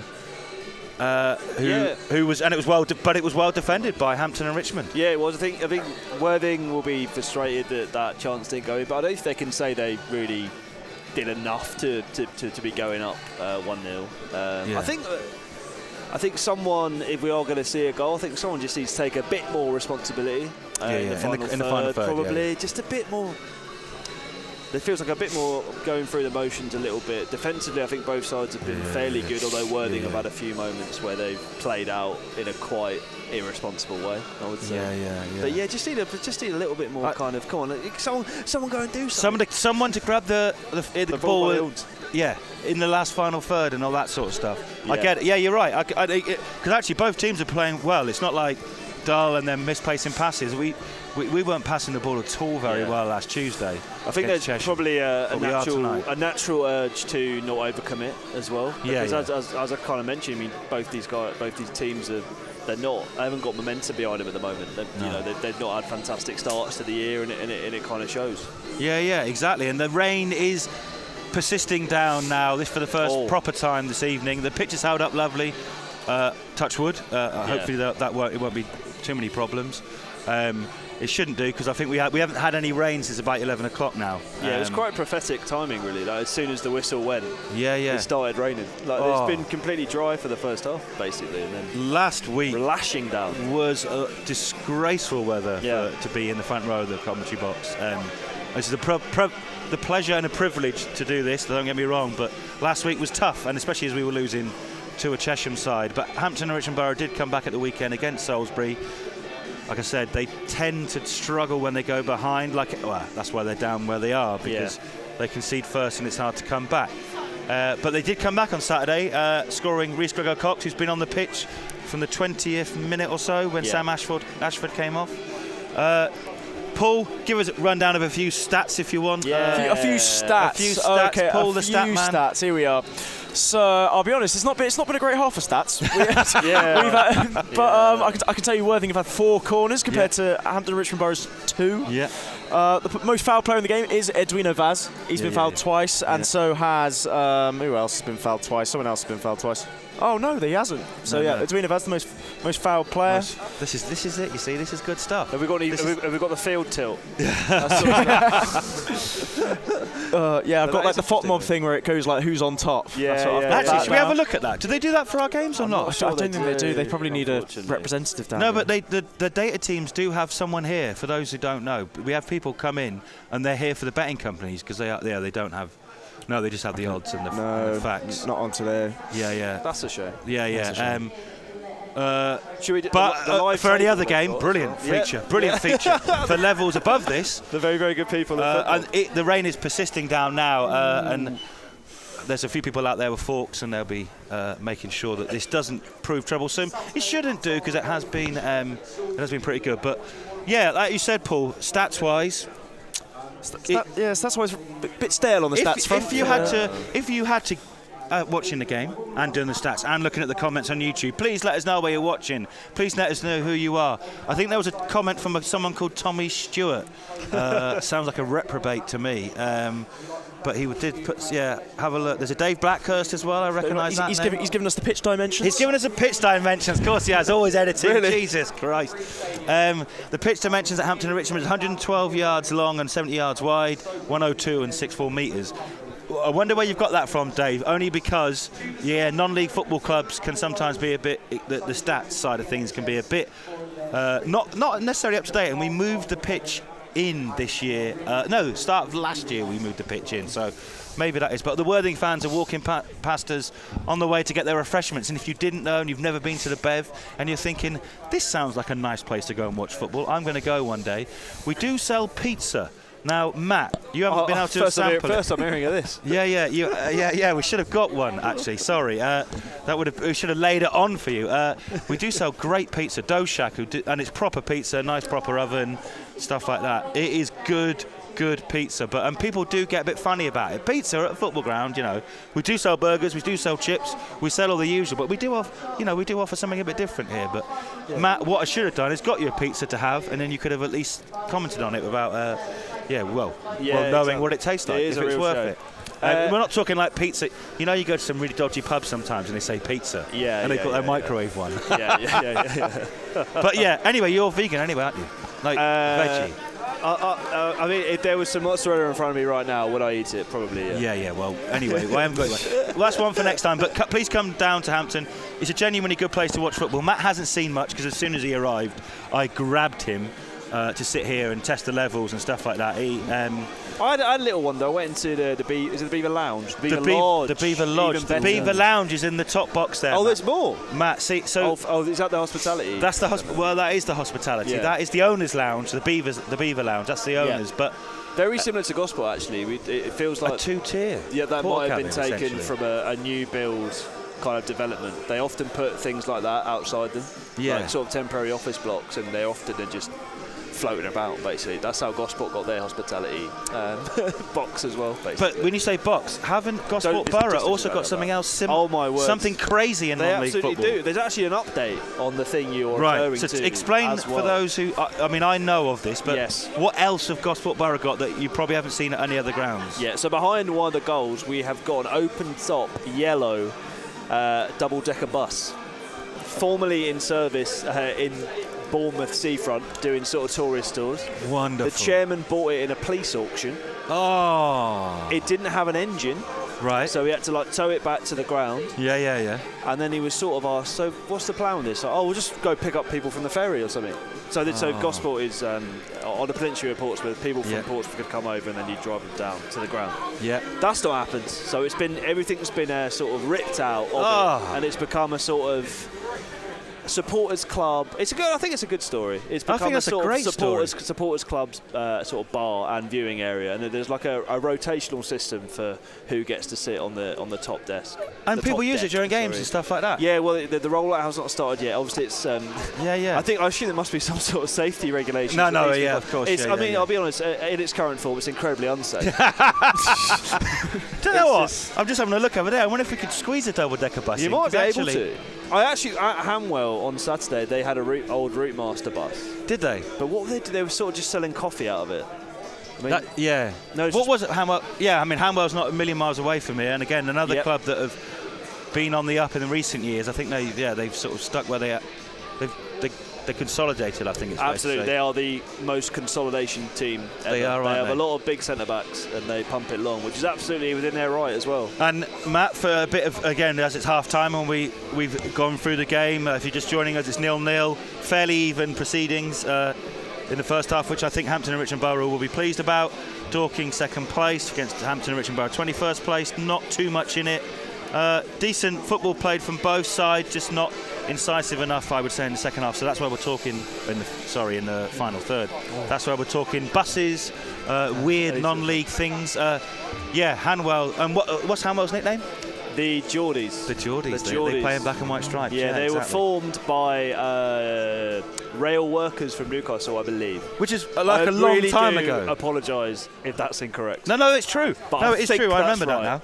I remember that now. Right. Let us know if you've got any questions while you're watching. I'm sure someone will be in the comments if that isn't right. What you're eating while you're watching, what you're drinking while you're watching. We don't need to get any more details than that. But yeah, let us know where you are watching, where you're from.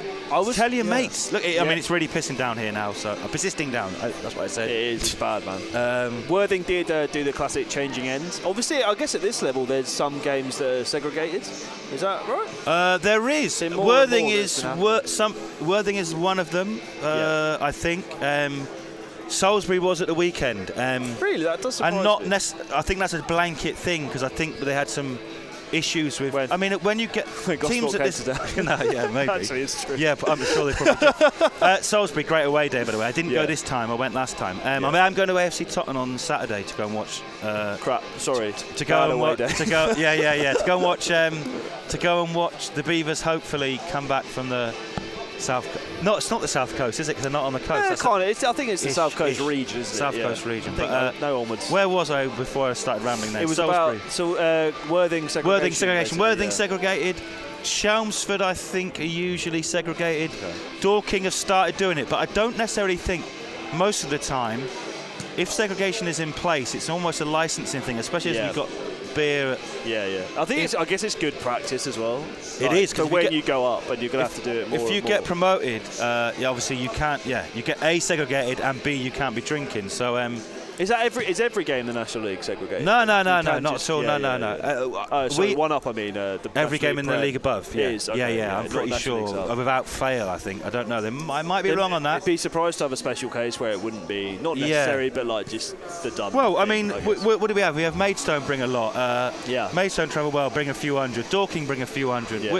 They're often. It's okay here, but I think. I think people like kind of don't mind it. I mean, I've No. spoken about this with you on another podcast before, but like Yeah. I actually kind of enjoyed when segregation was in place at a couple of gospel games that have done it. just makes it a bit. Yeah. It just it means brings- everyone has to go together. So I mean, Yeah. you know what it's like. Often people will be stood like here, there, and everywhere when they're at a game. I think if you're all collectively together, you can create a bit of noise and like you know, just quite nice, isn't it? Just quite nice.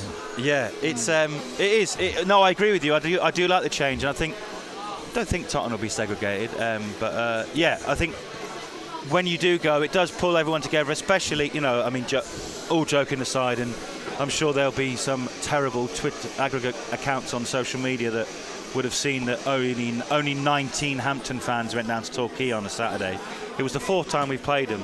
But 19 on a Saturday for a National League South team, I think is pretty decent than a 4-hour. The trains are prohibitively expensive. Yeah. We don't have coaches for every game. Do you have coaches for every gospel game? Away coaches? Or does someone? No. So we have a supporters club that's been doing we've been doing some really good stuff on that. We've not got to a point where every single game's full, but No. we run maybe 6 or 7 a season. Yeah. I would Well, say. no, exactly. Well, It's been I think this is a universal experience for everyone who's a fan of a non-league club, but a sort of support, and especially away support, has just increased across the board for lots of reasons, which has been very nice to see. Yeah, it's difficult because again, cost of living crisis, blah blah blah. Hiring a coach and paying for the petrol is not cheap, and then No, to it's recoup it all, you need a certain amount of people, blah blah blah. Yeah. But yeah, And people put a drop out on the day. yeah, absolutely. And if you get a minibus, some poor bastard. Someone's got to drive it. Yeah. Unfortunately. And it Well, won't we be- had a won't couple be of- you, will it? Of course. No, I'm a terrible driver. Jeez Louise. You wouldn't want me driving down to the shops, let alone a group of 14 Torquay on a Tuesday. Yeah, 14 other people. No. I think talking of Tuesday night games under the lights, this is that. Yeah, I always like coming here. So when I came, my first game at the Beverly about 10, 11 years ago was under the lights. It is a special place. It's a bit weird in the winter when the trees have no leaves on it, but especially in the summer we played Torquay. I think we had one of our biggest attendances of the season. We had 1,400. They had at least 400 here at Torquay. Again, they travel very well, and Yeah, I'm glad you brought that up. I think with the trees it would be it's very nice actually and glorious. It looks at the moment with the rain Idyllic. absolutely streaming down. It isn't as idyllic as it normally can be. But yeah, please to come down if you're listening or have never heard of the Beavers or whatever. And if you have and you think right, get down before the end of the season, because next game will be we're going to do a special tribute to Alan Simpson. That's what one of the stands behind the goal is named after. But the teams are coming out now.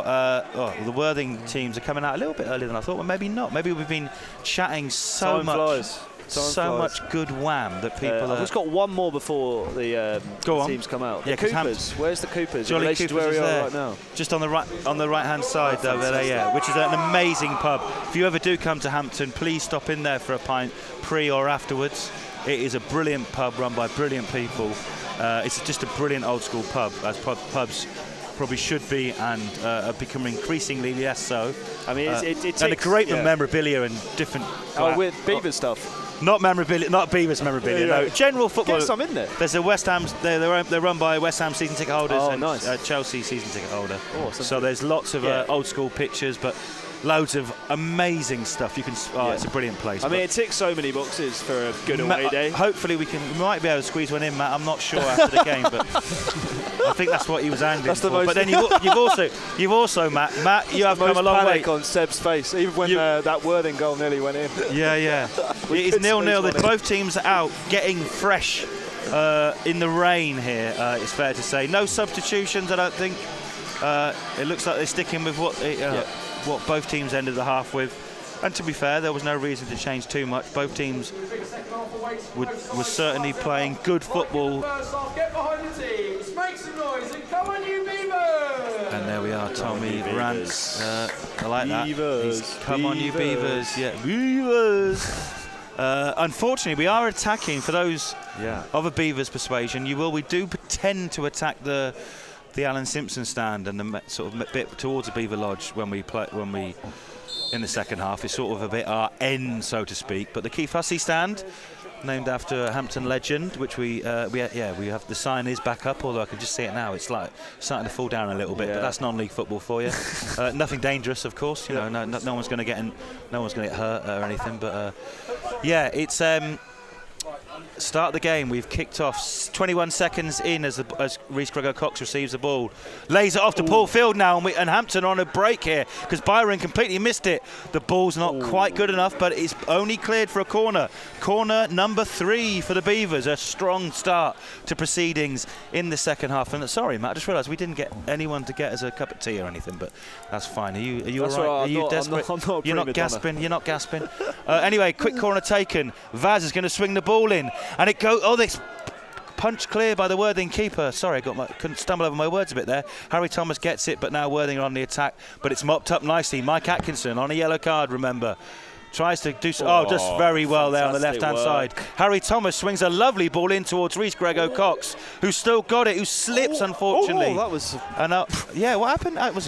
So I think the Worthing number 8, Martin. No.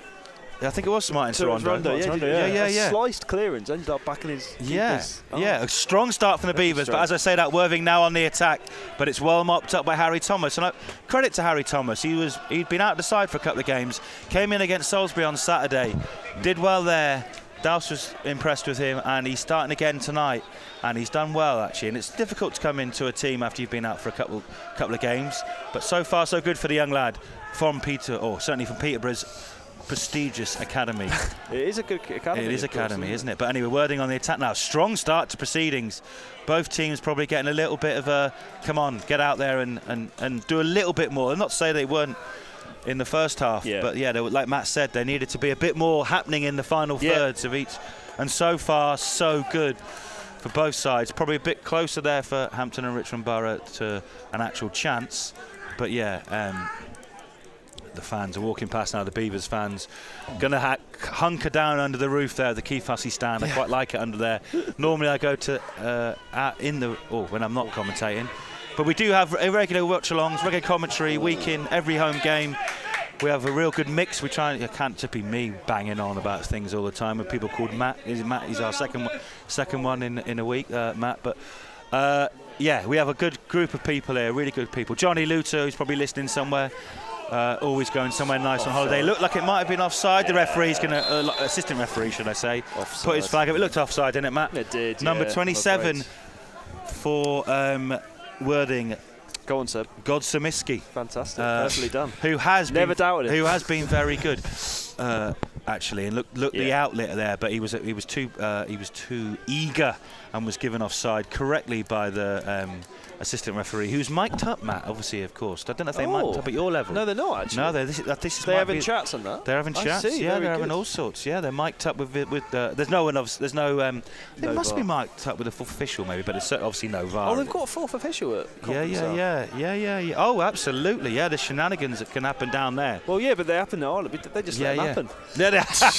They do, and then... Steve Claridge fighting Sean Gale. Happened 3 times in 3 games. It was fantastic. Steve Claridge, of course, ex-Weymouth manager, didn't last long, of course. Ex-Weymouth manager for the 3rd time. Yep.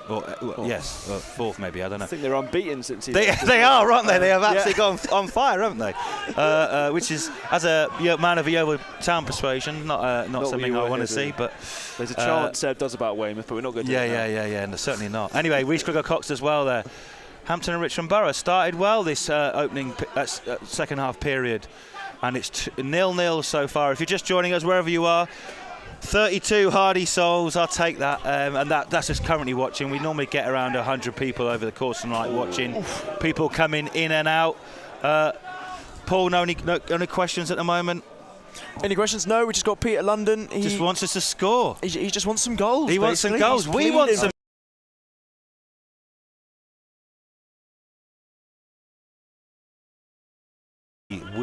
very strange handwritten letter to stop saying that Hampton and Richmond Borough were a London team. But Oh, really? Yeah. I'll tell you all about it, Matt. It was quite something. But we are a London team.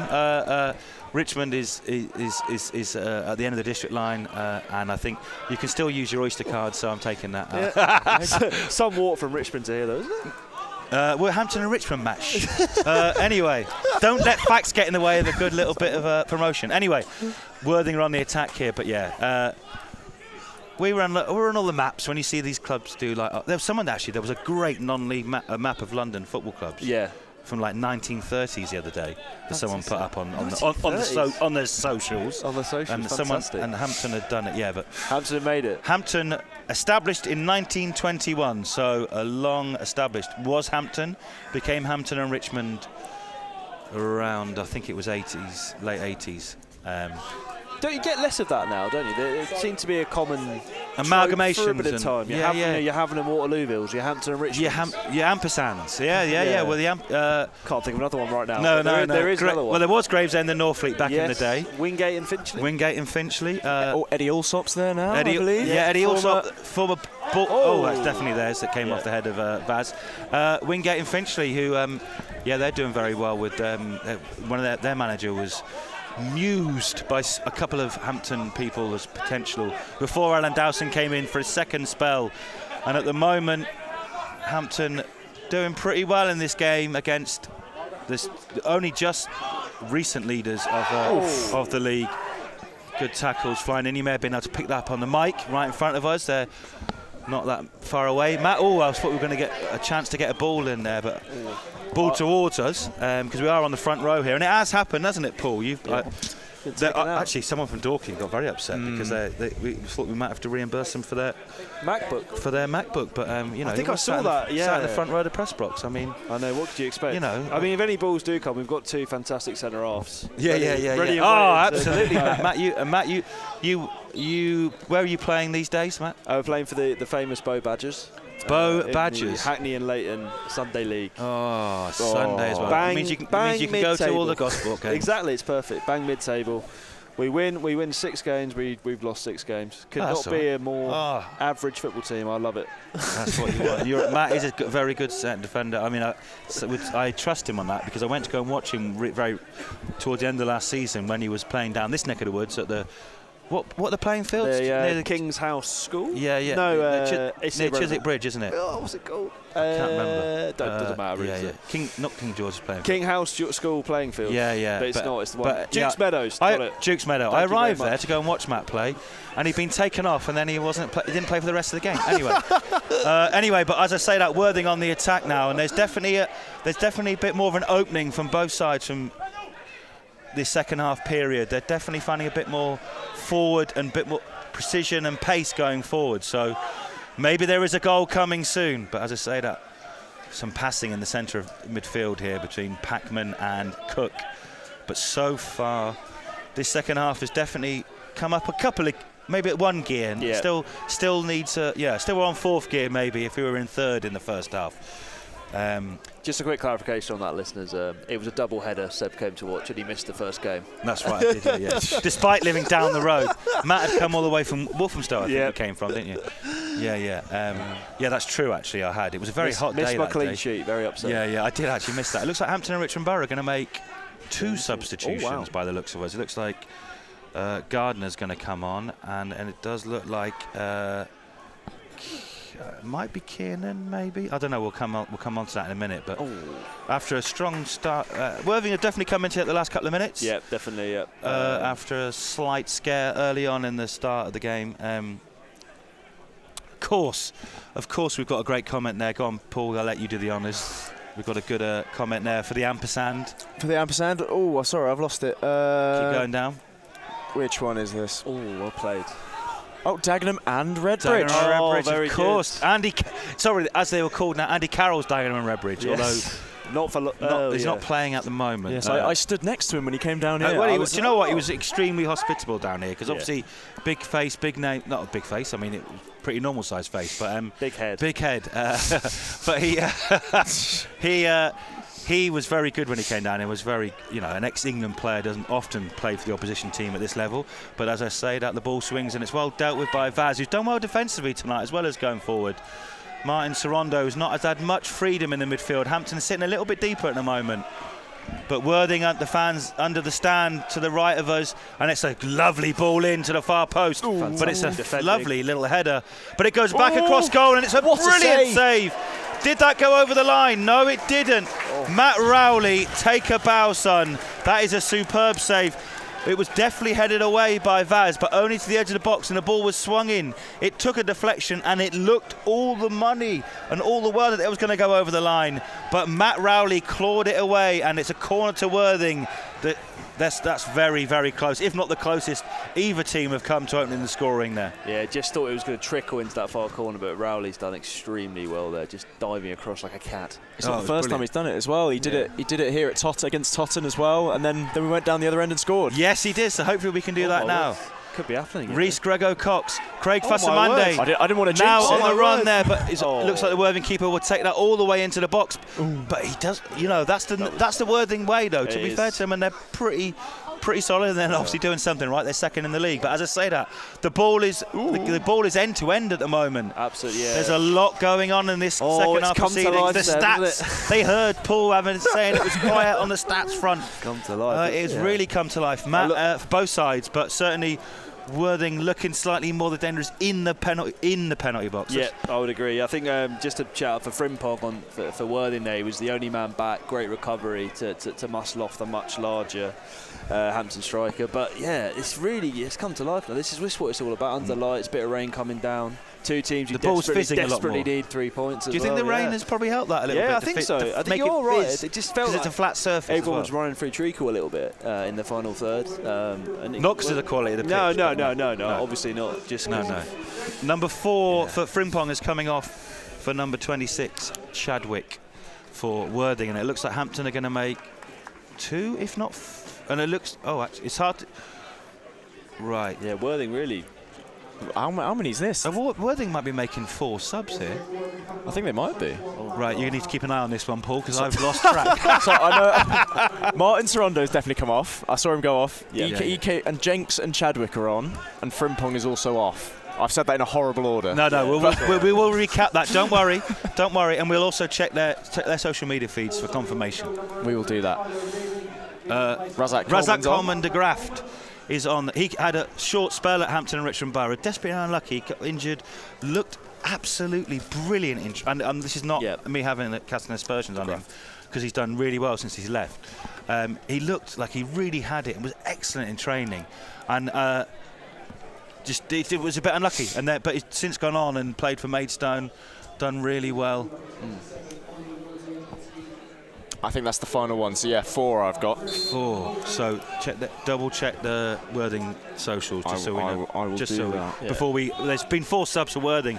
Excellent work from the people just to the left of me. Keep track of all of that. Yeah, because you've also got to put them up on the screen as well. You've also got to read them out. Of course. That's great work from the Queen of the Screen, Casey Jones. And we've asked her; she doesn't mind being called that. Just to clarify. Queen of the Screen. We do Screen Queen. Screen Queen. Like, but anyway, so there's 4 General subs. Ortega. Worthing, and again, I say that the game has not been short of attacking incident in the first 10 minutes, but Hinshelwood has brought on 4 subs here. That has really changed the game. From a Worthing perspective, and now he's got to the byline, lays it back to the edge of the box. Coleman de Graft shoots and nearly opened the scoring. Moments. That's his first touch. That's his first touch of the game. Wow. And Matt, he's got to hit the target there, hasn't he? It's a tough one, isn't it? Because he's trying to get the corner, but he's just glanced it wide. He's in what I like to call the pocket. You're in the edge of the area. It's getting pulled back. He nearly scored against his old club there, didn't he? He's just dragged it a little bit, isn't he? He nearly scored against his old club. The graph. Worthing knocking on the door a little bit here.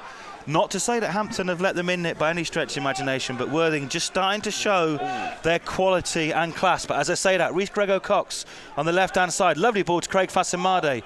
Vaz springs into the box. Done well. Cut back across goal. Finds Paul Field on the right-hand side, who leans back and hits it over. And I think we're often called rugby territory in this neck of the woods, and Twickenham is not a million miles away down the road, so I understand why that was more akin to being seen at Twickenham there. Just off balance, Paul Field, unfortunately, but that was another chance. A real strong and exciting start. The pen is on fire. Oh, look at it. Look. The pen is going. He's going to get, what's the RSI at the moment?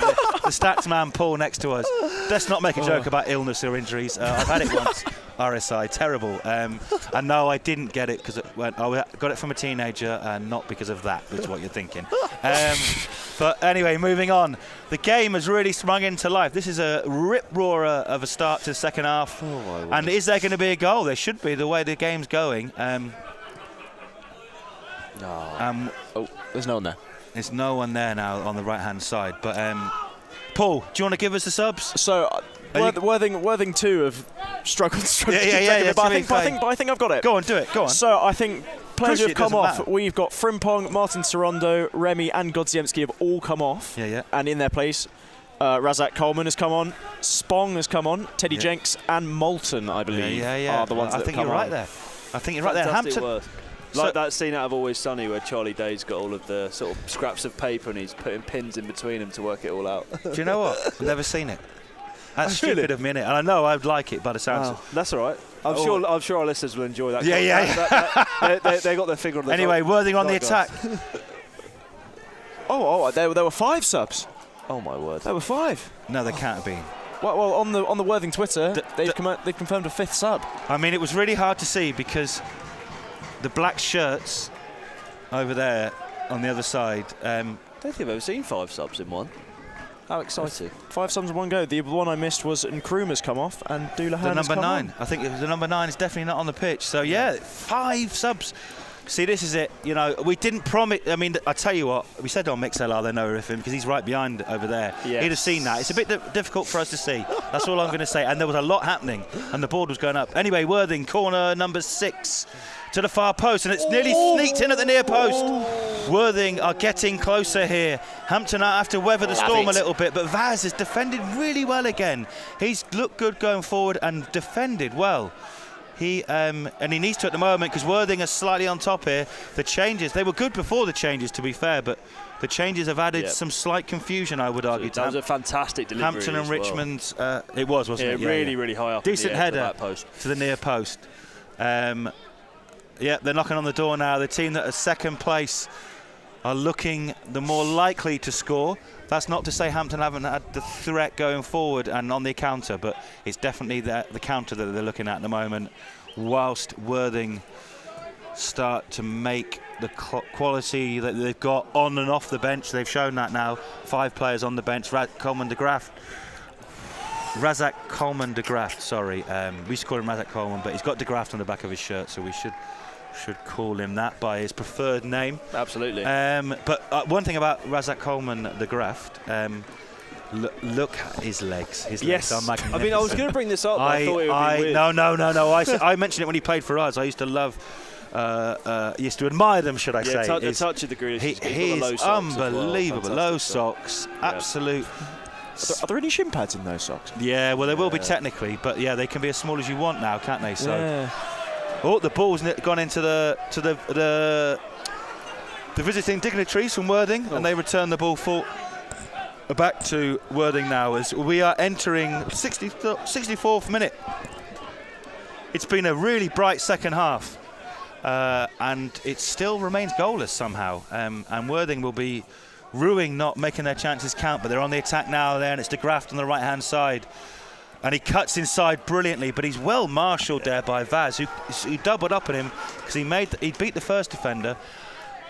Matt, obviously Alan Dowson is a much better manager than me, yes, and you as well. I did come second in the University League. But but it feels like Hampton just need to take a pause or try and get a little bit of a grip on this, because the changes, they were good before the changes, but they've become even better now. They're really struggling to get out of their defensive shape.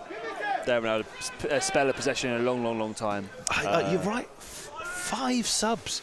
Apologies, we thought it was 4. It was hard to keep track of what was going on the other side. But yeah, it's definitely 5 subs, and I have never seen that before certainly not this early. I think the Beavers would have been prepared for a period of the game like this. Though. Yeah, You're yeah. playing No, that's second true. in the league, like you know.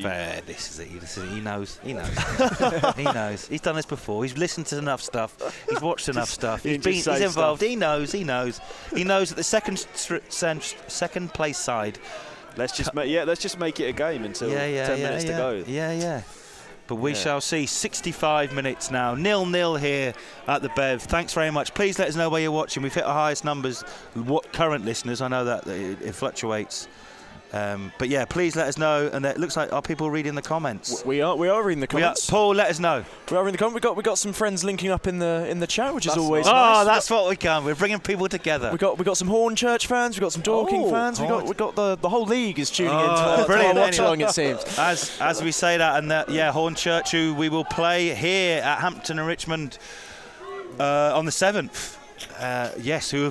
Hornchurch. I keep saying that Worthing have been at top of the league most of recent weeks, but before that Hornchurch were. But Taylor Clark brilliantly for midfield is fouled on the edge of the area somehow. Referee, I think that's a foul for me. That's a foul. Really good work. Oh, Mike Atkinson comes. Oh, crikey! Mike on a yellow card. No. I don't think that was a yellow card, if I'm being honest. He's fine. He's okay, but that was a great bursting run from midfield. Talking of, you wanted players to grab the ball and grab the game by the scruff of the neck. That was from Taylor Clark, for sure. And then it felt like he was fouled. It really did. And we're impartial as possible. But I've got to say, I did think that was genuinely a foul. But Worthing on the attack. This game is end to end at the moment. Say end to end. Not quite in the opposite in the Worthing penalty box as Hampton would like, but yeah, it's definitely free flowing. It's fair to say the ball's pinging about on this wet surface. It has stopped raining now, which is probably adding to the fizz of the pitch, and it's not made it too wet because obviously it has rained a lot. But the pitch has held up brilliantly, thanks to some brilliant work, but also a lot of hard work behind the scenes, which you don't see during the weeks, certainly during the summer and with the season when we didn't have any games. I think we went at home for 5 weeks because of various cup draws and the like. So it was reseeded again during that period, and it's definitely paying dividends now. Anyway, we're going to have some substitutions now. Hampton and Richmond Borough. It looks like Brendan Kiernan's going to come on for Sam Deadfield, and that's quite an attacking substitution. Right winger for a centre midfielder. Whether he moves Taylor Clark out. We've got Harry Gardner. I think that's Gardner coming on for Deadfield. Sorry, Gardner's coming. Yeah, having trouble seeing these substitutions on the far side. And you've got the new glasses as well. I know, I've got the new Gardner. Yeah. They weren't free though, so I'm not going to give a shout out to Prada for. Imagine Prada with this influencer strategy. Kiernan straight away has come on the pitch 10 seconds ago on the left-hand side, crosses the ball to the 6-yard box. He's got the opportunity now to cross it back in again. He lays the ball into the far post, and it looked like it was going to be headed home by Harry Gardner. But we've had Kiernan and Gardner have both come on. Kiernan and Gardner have both come on for Hampton and Richmond Borough for Deadfield, and I'm currently trying to work out who has come on. Kiernan, don't worry, he's fouled there. I will check Twitter. Have we taken Vaz off? No, Vaz is there. No. Fasamade. Craig Fasamade's come off. He ran his usual, just ran his socks off, Craig Fasamade. He's been looking for a goal, and he will be annoyed that he hasn't got one now. Just a brief aside. This is giving me real flashbacks from my career as a non-league media man. Just like searching around aimlessly for who's gone off and who's come on. What I would say is what I would say is the official has not left the board up at any time at all. Now, I get that when you're making 5 substitutions, but 2. Anyway, I hope you've kept up to date. Brendan Kiernan's on the pitch and has made an instant impact. Done really well on the left-hand side, which is including winning a free kick. Harry Gardner to the near post. It's one of those ones where you just want someone to come on the near post and read that and flick it on. The Worthing keeper tried to get it out quickly, but it's deflected off the back of a Hampton player. And Harry Gardner now has got the ball. Vaz on the left-hand side now. But it's on the Worthing on the attack. A decent spell of pressure there from Hampton, and I think they look like they slightly had got used to and adjusted to the change in formation, and the 5 new players from Worthing and the energy that would bring. But it's still 0-0. And we've entered the 70th minute here. If you are listening, let us know. Paul, any questions? Any questions? No. We get a few more here towards the end. Normally, is when we had a few more people joining. We're up to our highest number now. Thanks very much for listening. Tell people about this on the social. Retweet it if they want to catch the last 22 minutes or so of an intriguing game between second place Worthing and 21st place Hampton and Richmond. I know I've always said second place Worthing, but I think it's important to know because they are a very good side, and it's always going to be a difficult game. But so far, the hosts have kept them at bay. Certainly in the second half, but they've been a bit stronger and a bit more incisive. And they're on the attack now. They're spreading the ball nicely across the middle of the park to the edge of the box to number 10, Sprong, who's played a lot of games for Worthing. But Brendan Kiernan now offering an outlet for Hampton and Richmond on the right-hand side. Look at the pace there. Jeez Louise. Vaz, was it Vaz or Field? No, Field, sorry, Field, because Vaz has come over to the left-hand side now. Towards Reece Gregor-Cox at the back post. And it looks like there's appeals for a penalty. There was a tangle of legs. Yeah. I don't know if there was enough, Matt. I don't know if there was enough. Not for me. But there was certainly I don't think they're appealing for handball as well, this game is end-to-end. Look, fantastic. Long King now. This is Enterprise National League South at its very finest. Brendan Kiernan, who's made a hell of a difference to Vaz on the left-hand side, and it goes out for a throw-in. I don't think there was a tangle of legs. Yeah, I think so. But he was on the floor so early. Yeah, I think the Worthing player. Muchness, really. I don't think the appeal might have been for a handball when he's fallen down, but potentially. I think, probably. But there was. But let's focus on the fantastic run by Kiernan. He's been fantastic since coming on. He's been brilliant. I mean, as you know, he came into having not played all season. He played for Grimsby. He's played for Harrogate in the Football League. Word, yeah. He played for Maidenhead last year. He's a firm favourite. He's returning. He was part of the Alan Dowson first spell. But he looked. That's the Brendan Kiernan that we. Has he given a foul throw? He's given a foul throw. The referee. You don't see that. You don't see that very often. Oh dear. I can only assume that he overstepped the markings. Because the assistant referee's given it rather than the referee. Gregor Cox. Cox. That seems always an embarrassing moment for a semi-professional footballer. And I can just see the assistant referee gesturing to the captain that his foot was well and truly over the line, and no excuse really. No, if that is the case, then he was insistent. The assistant referee, vigorously flagged. That is his job. So you know, some good waving, I thought. Yeah, some good waving, and then clarification. That's all you want. Clarification. We just want consistency. That's all we want. We just want consistency. Is another brick in the wall. Right. What are we saying? 72 minutes.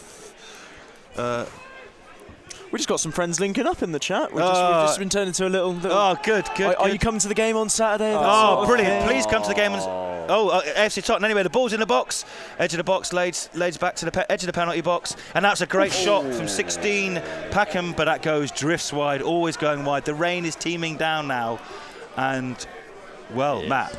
I'm not going to put you on the spot, but go on. 72 minutes. I think someone's going to score. I think. Sorry, I'm happy there because it's been 585 this week is a good attendance. That's the attendance, of course. One of my main jobs, is to get more people in the ground. That's the attendance. 585 could have been anything. If you were wondering why I said the bus. I just said 585. One of my jobs is to get more people in the ground, but that's also due to the many volunteers, a great media team. Yep. But it's good to see on a Tuesday night, and I know Worthing have bought a lot. Fair play to the Worthing fans that travelled up. But they're on the attack now, and one of those players that did come on was Doulahan, who has scored, obviously, 18 goals, I think, this season. He scored against us in the 4-0 victory. He's on the pitch, so we've got to be very careful. But 585, I think I can hear some Worthing fans saying maybe making light of the smaller attendance than perhaps what they're used to at their home place. But they've come from a situation I know. And it's all it's just banter. It is just banter. Just banter. And that's one thing Seb White loves. Anyway, Worthing on the attack now, but Hampton have definitely been more solid in the last five minutes or so. Strong challenge there on Vaz from Packham, who's going to get a yellow card, I think. Not Packham, should I say, Cook. Number 5, yellow card for Cook there. Third foul of the game for Cook. It was coming. Third foul of the game. As the referee done his... This is why you have a stato. Joe Cook, the recipient in the latest name. Well, I say latest name. It's only 2 yellow. Yeah, only 2 yellows. Just Atkinson and Cook now. And Atkinson. Wow. Atkinson's still on the pitch. Vaughan maybe or Silver. There's some options still on the bench. Nana Boateng did very well when he came on against Salisbury, and when we were looking to chase and then chase that equaliser that we got. At the moment, though, Hampton and Richmond Borough look like they might. Oh, they're on the attack. Rhys Gregor-Cox, lovely ball to the right hand side. Taylor Clark tries to find field, but it just goes past him. I've been impressed with Taylor Clark again. He definitely adds something in midfield. Quite good on the pass. He did offside. Yeah, and now you're like, we'll take that, Hampton, we'll take that. I think it's just a little bit It's of just frustration from Worthing, isn't it? Is it? That's what, Matt, I was going to ask you. I'm maybe getting giddy, and as you well know me, you've known me long enough to be very giddy, including when we went and saw Fontaine's DC. And the giddiness was off the charts, and that was mainly due to the endless pints of Jubel Lager and watching Fontaine's DC, one of the best bands of the moment, absolutely at their peak. Yeah. I got giddy then. I'm starting to get a little bit giddy now because I think Hampton might be able to get something from this game.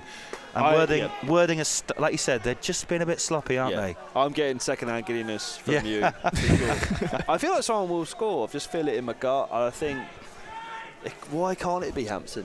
Why can't it? Why can't it be Hampton? It could be you. It could be. Let me. Sorry, Paul, are there any other games going on tonight? Which I've just realised we haven't covered any games in our division tonight. Yes, there are. Unfortunately, quite a few games have been victim to the weather. They have been storm, whatever it was. What was it? Fallen foul of the weather. But so we got Dagenham and Redbridge 2-0 up against Eastbourne.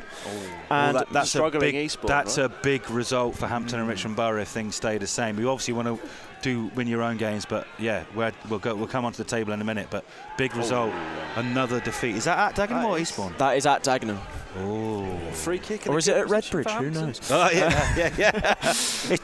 It's definitely Dagenham on the district line. When we played them, it's the district line derby. Yes, and literally then Maidstone 3-0 up against Ebbsfleet, and that is the only other game on. Maidstone, great. Maidstone, decent side. Mind you, Ebbsfleet are a good side. Kent Derby. Where? Oh, there'll be some. Hopefully, some good-natured heavy, fun there. yeah, exactly. Good-natured fun. Yeah, good-natured fun. In there tonight. Yeah. But Hampton, Richmond Borough are on the attack on the right-hand side here with a free kick. We were too busy giving you the scores, but yeah. If things do stay the same as they are and Hampton get something from this game and Eastbourne lose, that isn't the end of the world for Hampton and Richmond Borough, but we do have to start winning games. But again, as it stands at the moment, it's a point. But the ball swings in from Harry Gardner, but it's headed clear by De Graft. Brendan Kiernan is fired on all, and the ball's put lovely into the box, but it's well claimed by the keeper. And look at the pace and purpose there. Well done, Harry Thomas. Yeah, fantastic. Good tracking recovery. back there from no one ever points that out. No, they don't. I'm pointing that out. Yeah. I'm pointing that out. And as a fellow centre defender, although never anyone that's done that, so A, you don't go up for corners, but B, I wouldn't be able to run back that quickly. But Mike Atkinson picks the ball up nicely. Decent performance from Mike Atkinson tonight. Back to the Mike Atkinson we knew, but that's a bit poor ball from Harry Thomas, and Rhys Gregor-Cox now getting the stuck in. I got to say, he's a goal scorer. Brendan Kiernan, Gardner on the attack now. Gardner lays it off to Paul Field. You may be able to hear the fans cheering the Beavers on now. Gregor-Cox is free at the back stick here. It's just gonna be well headed. Joe Cook, that is a penalty. Rhys Cook went for a diving header. Rhys Cook went for a diving header, not towards goal, back towards the edge of the box. And Joe Cook, I think it is he going to get a yellow card for this? Because if he does, he's off as well. Yeah. But it's a penalty to Hampton and Richmond Borough. He's got his head in his hands. Now, Matt. Yep. Unbiased opinion, what's that a penalty? It's a tough one. He's hesitant. It's a tough one. It's not like for a high foot. It's for because so what's happening? He's gone for a diving header. He's gone to challenge him, and he's probably kicked him in the face. Yeah. But a diving header, you're at about that. He absolutely was, wasn't he? If that's given against me as a centre back, I will complain. But I think it's probably fine, isn't it? Or has he brought him down in the lash out? I think because by the way, there's not that many complaints. That's all I'm saying. But anyway, whatever happens, the man in charge, is, who looks a bit like Gary Pallister, Matt said earlier on in the commentary, has decided that it's a penalty. And on the 79th minute, Hampton and Richmond Borough have a penalty. Rhys Gregor-Cox earned it. He's there now. The referee's blowing his whistle. He steps up and he puts it to the right-hand side, and it's Hampton and Richmond Borough 1, Worthing 0. That is a brilliant breakthrough for the Beavers, and they've been knocking on the door after a sustained period of pressure from Worthing, but this is, oh no, the level of giddiness has got a bit too much now, Matt. Take over. Yeah, absolutely. Pretty good penalty. The keeper's gone the wrong way, hasn't he? I think Hampton actually deserved that. They've stayed in this game really well. Their shape's been fantastic. They've worked hard for each other. And like I was saying, you always think, they're going to have a chance at some point if you stay in the game. But what did I say, Seb? Let's make sure it's a game with 10 minutes to go. It's more than a game. Hampton Richmond 1. Second place Worthing 0. Brilliant. A really fantastic performance so far. We just need to hold on now. This will be an all-time kind of Dow's 1-0 win, I have to say, Matt, you're getting called Mystic Matt in the comments, saying there's going to be a goal in this game. That's definitely getting clipped up later on. But you say stay in the game. We've more than staying in the game. We're ahead of the game now. We're Hampton and Richmond Borough. For those of you who are listening as I say that, the giddiness has got to even Alan Massey, who's usually so reliable. Long ball upfield. He's headed it out back to the keeper, but completely headed it out, and it's a corner for Worthing. Now, if you are listening from Dorking, Hornchurch, I think there was some Hornchurch fans. I think there might even have been a Torquay in there. Anyway, the team. Big game in the context. Oh, it's a big game. It's a huge. Big 10 minutes. This is a big 10 minutes for Hampton and Richmond Borough. But we shall see what happens, because Worthing have definitely got the quality. They've shown that. They've gone close a couple of times. Back to the far post. Headed back across goal, and it ping-pongs away. But it's well dealt with by Paul Field, I think, who's done very well this game. And now Rhys Gregor-Cox is on the hunt. And he's clearly fouled, but he's I say he's been fouled. He's laid it out to Kiernan on the right-hand side. The referee has signalled advantage. Paul Field was fouled there late. No, maybe not. This game is absolutely frantic. It's getting spicy, baby. Yeah, on the right-hand side. But Hampton and Richmond Borough looking for a second. Brendan Kiernan, where has he got this energy from? Jeez. It's not quite quick enough, though. It's gone out for a goal kick. I mean, Brendan Kiernan just come on. 9 minutes to go of regular time. I imagine there'll be a couple of minutes, but not maybe too many. But it's Hampton and Richmond Borough 1, Worthing 0. Before the game, Hampton and Richmond Borough in 21st, Worthing in second place. This is at the moment what you can consider an upset. Yeah, absolutely. There's no doubt about it. Worthing would have been favourites despite their recent run. They were top for a long time, and they could still come back and get something. There's too much quality on the pitch here with Doulahan, De Graft, and they're on the attack now. Worthing, good play. Hampton have to really dig in now. They have done throughout the whole game, though, to be fair. Number 16, Packham, lays it back to the edge of the box to Spong. I think it's Spong. Apologies if I've mispronounced that. It's not Sponge, I know that. It hasn't got an E on it. De Graft turns Harry Thomas brilliantly, lays the ball back, and it looks like it might have gone out for a corner, but it's well dealt with by Matt Rowley. Yeah. Matt Rowley's had some great hands tonight. Great hands, and that was very much so there, because he could have spilled that. Yeah. De Graft showing his danger there with Harry Thomas. Vaz has got to be a bit lively for the second, for the covering defender now. But with his attacking pace, he's obviously always liable to go forward. But great performance so far, and the fans are singing behind the goal, and the Keith Hussey stand. Yeah, I know there'll be some jokes or all 5 of them, whatever. No, there's some good kids there, kids singing along. There might be nice comments as well. No, they should be. They should be. No, I'm saying that people like to take the mickey out of small attendances. They do, don't they? No need for that. Not now. Anyway, but Harry Thomas hits the ball long towards Vaz, who nearly got it, but he's going to have to win that back because Worthing on the attack. He's taken out well, hasn't he, the defender? Fantastic stuff. I mean, that's classy the ball playing. Centre-back play. As I say that, talking about classy centre-back play, that's brilliant from Alan Massey. That's exactly what you brilliant need from your captain right now. Shadows the ball out brilliantly. Captain, leader, legend, Alan Massey. Sponsored by some bloke called Seb and Matt and John. Yeah, that's me. It was sponsored by him, and I've loved watching him. I knew I was going to like Alan Massey, but he's going to have to keep rallying the troops now. Because he needs to. He's the leader. There's still six at least minutes. They'll be looking to him just to calm things down. but if we've got Brendan Kiernan up front, who looks like he's had about 15 Red Bulls. Or other energy drinks are available. In fact, don't have... Yeah. We'll just say he's had a coffee. Red Bulls aren't particularly friendly for non-league football clubs. In the pocket of Big Klopp. Yeah. Once again. Anyway, the ball goes back. Hampton is still getting the ball down there, and it's Ben Jackson, the low knee, returning to Hampton and Richmond Borough with the Worthing after 2 weeks ago he was playing for us. But tonight he hasn't catch. Reece Grego-Cox went in for a great tackle, to be fair, and I really hope he hasn't done himself a mischief. Another because he has been but I tell you what, no quarter was given in that tackle from Reece Grego-Cox. Please don't be injured, Reece, because you've been excellent this game, and with Sam Ashford going off, we cannot be losing any strikers anytime soon. Just another instance of Worthing just playing into being their own worst enemy. Yes, they have. Here we go. Any comments? Any comments? Everyone's just buzzing about the goal, really. Yes, that's what we like to hear. Everyone's saying, hold on. That's what we like to hear. It's 5 minutes now. 5 minutes to go. Sorry, I've just got...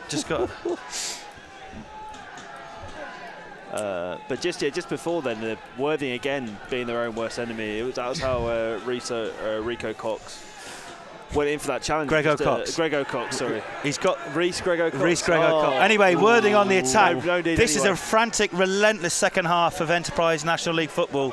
This is really good, but De Graft, who's looked dangerous as he's come on, goes for goal, but not good enough, and he hits it. He looked like he was trying to curl it, but then he almost decided, I think, mid-shot to go near post, but then got caught in two minds and it goes wide. 4 minutes to go now.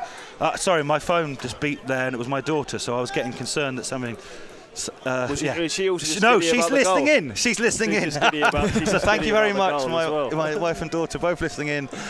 Surely there must be something better on telly to watch this evening. But anyway, maybe not. Well, The Traitors is finished now. So The Traitors has finished. Yeah. That's true. No spoilers in case people are still catching up. But yeah, surely they've seen it by now. It'd be hard not to have known by now. You would hard pressed. But anyway. Worthing on the attack, 4 minutes to go.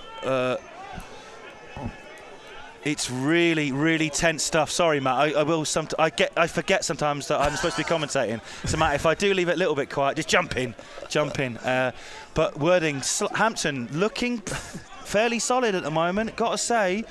But Worthing are definitely, if any team can unpick a defence, it's the 64 goals they've scored this season. It's Worthing, and they have shown they can come back. They came back the other day. They really came back the other day. Do you know what? It's just great shape from Hampton, though. There is great shape. Thank you, Matt. It's nice to hear other people say nice things about us. It's just great. It's just your textbook. We've got a lead.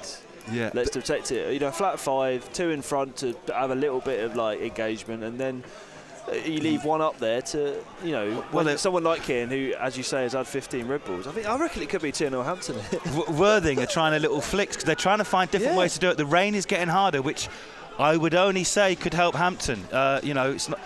Worthing like to be controlled and calm on the ball, but the rain is lashing down now, probably harder than it has done the whole game. But as I say that, they spin well to the byline, and that is Mike Atkinson. It's just, again, brilliant tackling. The man on the yellow, it had to be good, not just because he's on the yellow, because it was near the penalty box, if not in the penalty box. And it's still 1-0 to the Beavers. The Beavers 1, the Mackerel men 0. Oh, here we go. Hampton and Richmond Borough are going to bring on a substitution. It looks like... is that Ronan Silva? Is it Silva or Greenwich? Reece Grego-Cox may have done himself a mischief in the... And he has played 70 minutes of football there. Yes. I was going to say it's a double sub. It looks like Ronan Silva coming on, number 5, who some would say could be unlucky not to have been more involved in recent weeks and done very well for us through the course of this season. In fact, he would have been taking a penalty if he was on the pitch. He is the regular penalty taker. Wearing number 5? Wearing number 5. He's normally a number 10. Oh, I see. So he wears number 5. Half a number 10. Yeah, he's very good. I'm a big fan of Ronan. Lovely lad. In fact, most of the players here are lovely lads, and Alan Dowson's made that point very clearly.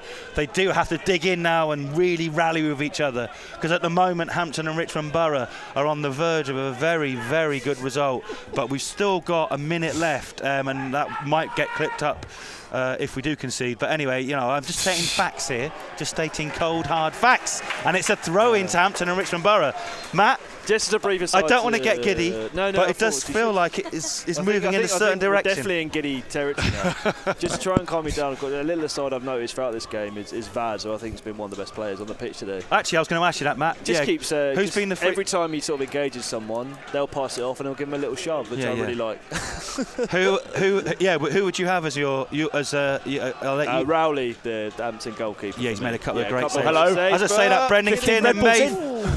He nearly found it there, but Brendan Kiernan, I mean, he is, if ever I've seen a man who's been on the bench for the last couple of games, raring to make an impact, this is it. Yeah. And, he'll be disappointed with what's happened since he's come in. Not disappointed.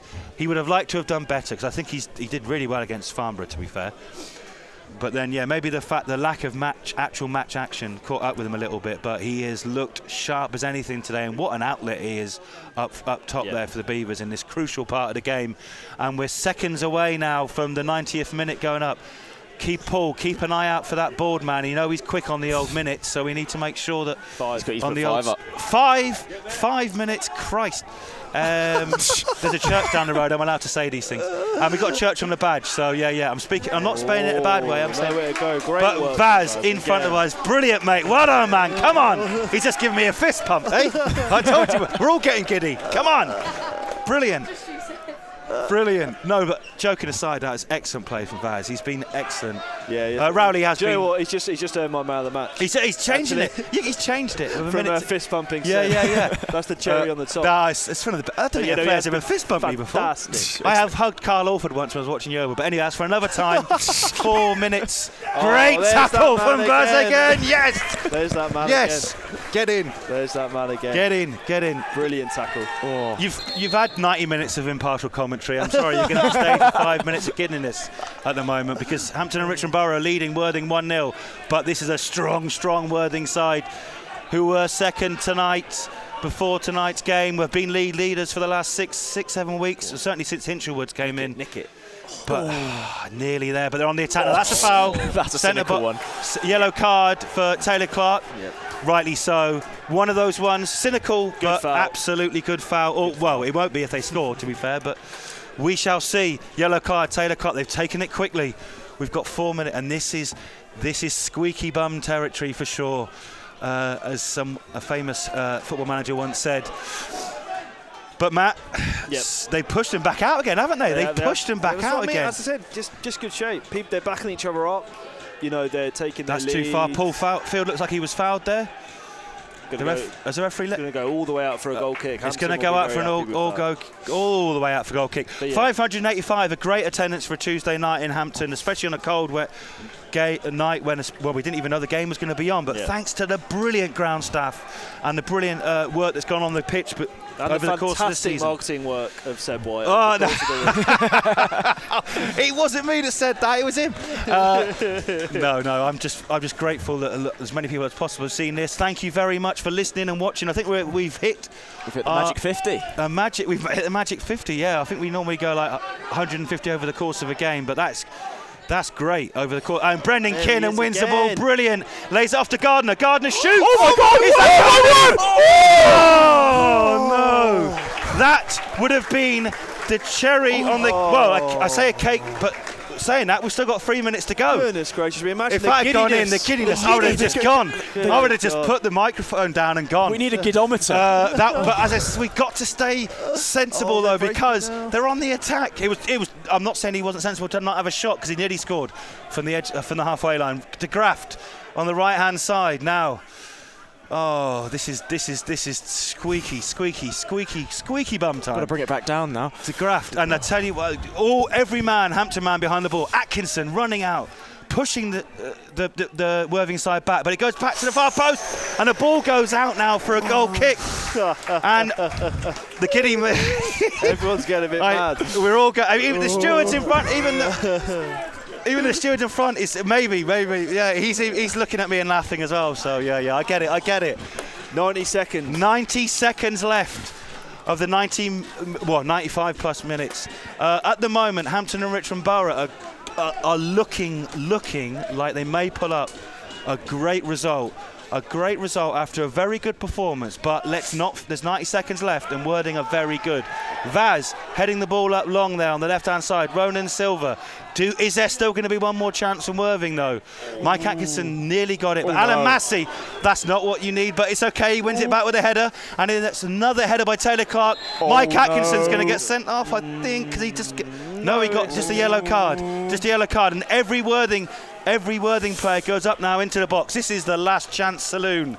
Goalkeeper Josh Jeffrey staying back. We have had some cruel endings to games this season. Please don't make me have another. Let us have another one. Please, come on. 30 seconds left. 30 seconds left. Everyone is on the edge of the box. Everyone. Worthing. Ball floated towards the far post, but it hits the back of a Worthing head. I think it was Ben Jackson. It goes out for a throw-in. Hampton throw-in. We might. 20 seconds left. And I know people do these videos and watch-alongs and gets excited because people want to hit numbers. Trust me, this is not numbers related, because if we're not hitting numbers, essentially, I'm really excited that Hampton might get a win here.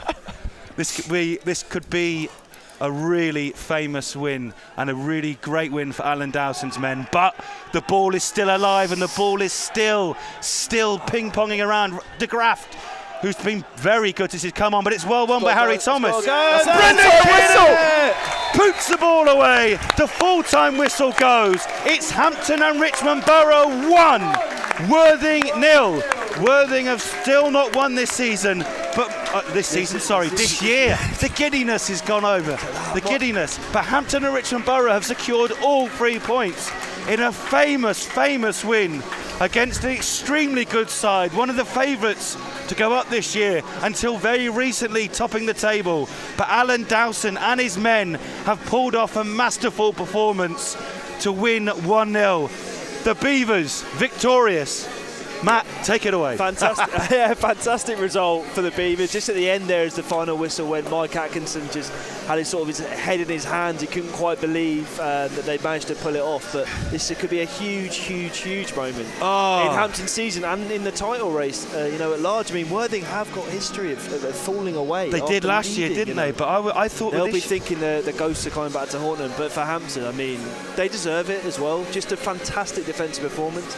They got into they got into a shape. They made sure the first half that they went in with something to protect, and then they get the goal, and then I know, yeah. They just work hard for each other and they organise themselves and stuff. And it's just a really good defensive performance. And sometimes it sounds like you've enjoyed it. You sound like you've enjoyed it. That's all I want others to put on a good show for you, because I know it's your first time at the Bev, but also.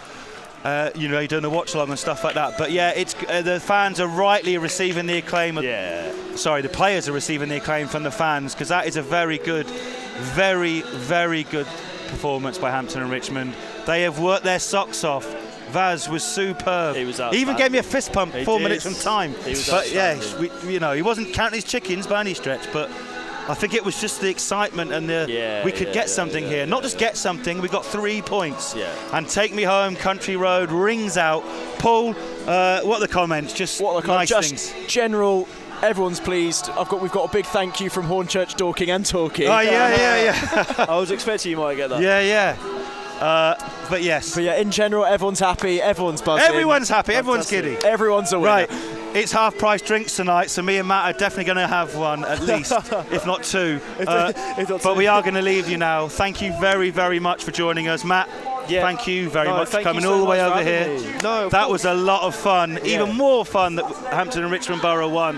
But that is brilliant. Well done, Hampton. Thank you, Matt. Thank you very much. And Paul, thanks very much. Thank you, Paul, the stat man. MVP. No worries. We could do the stats, but let's just say the one stat that matters. Let's end on the one stat that matters. Hampton and Richmond Borough 1, Worthing 0. Well done, lads. That was lovely. Fantastic. Brilliant.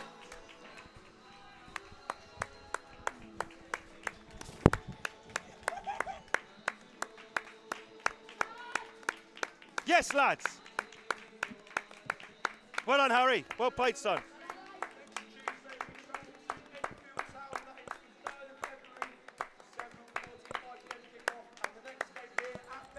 Oh, wonderful. Well done, lads. Superb, that. Is that the best? Is that the best?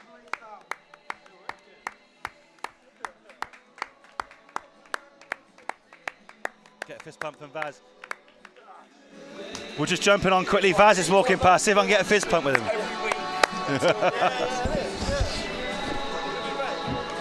Yes, yes, lad.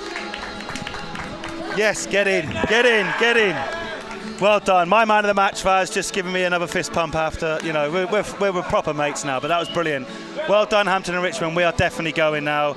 We're going to have a drink. See you later. Let's go. Yes!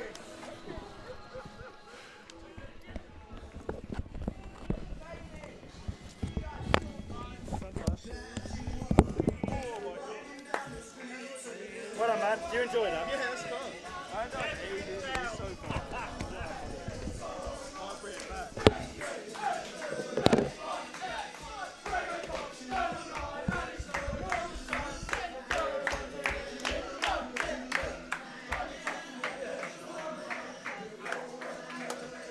That was good, wasn't it? Right.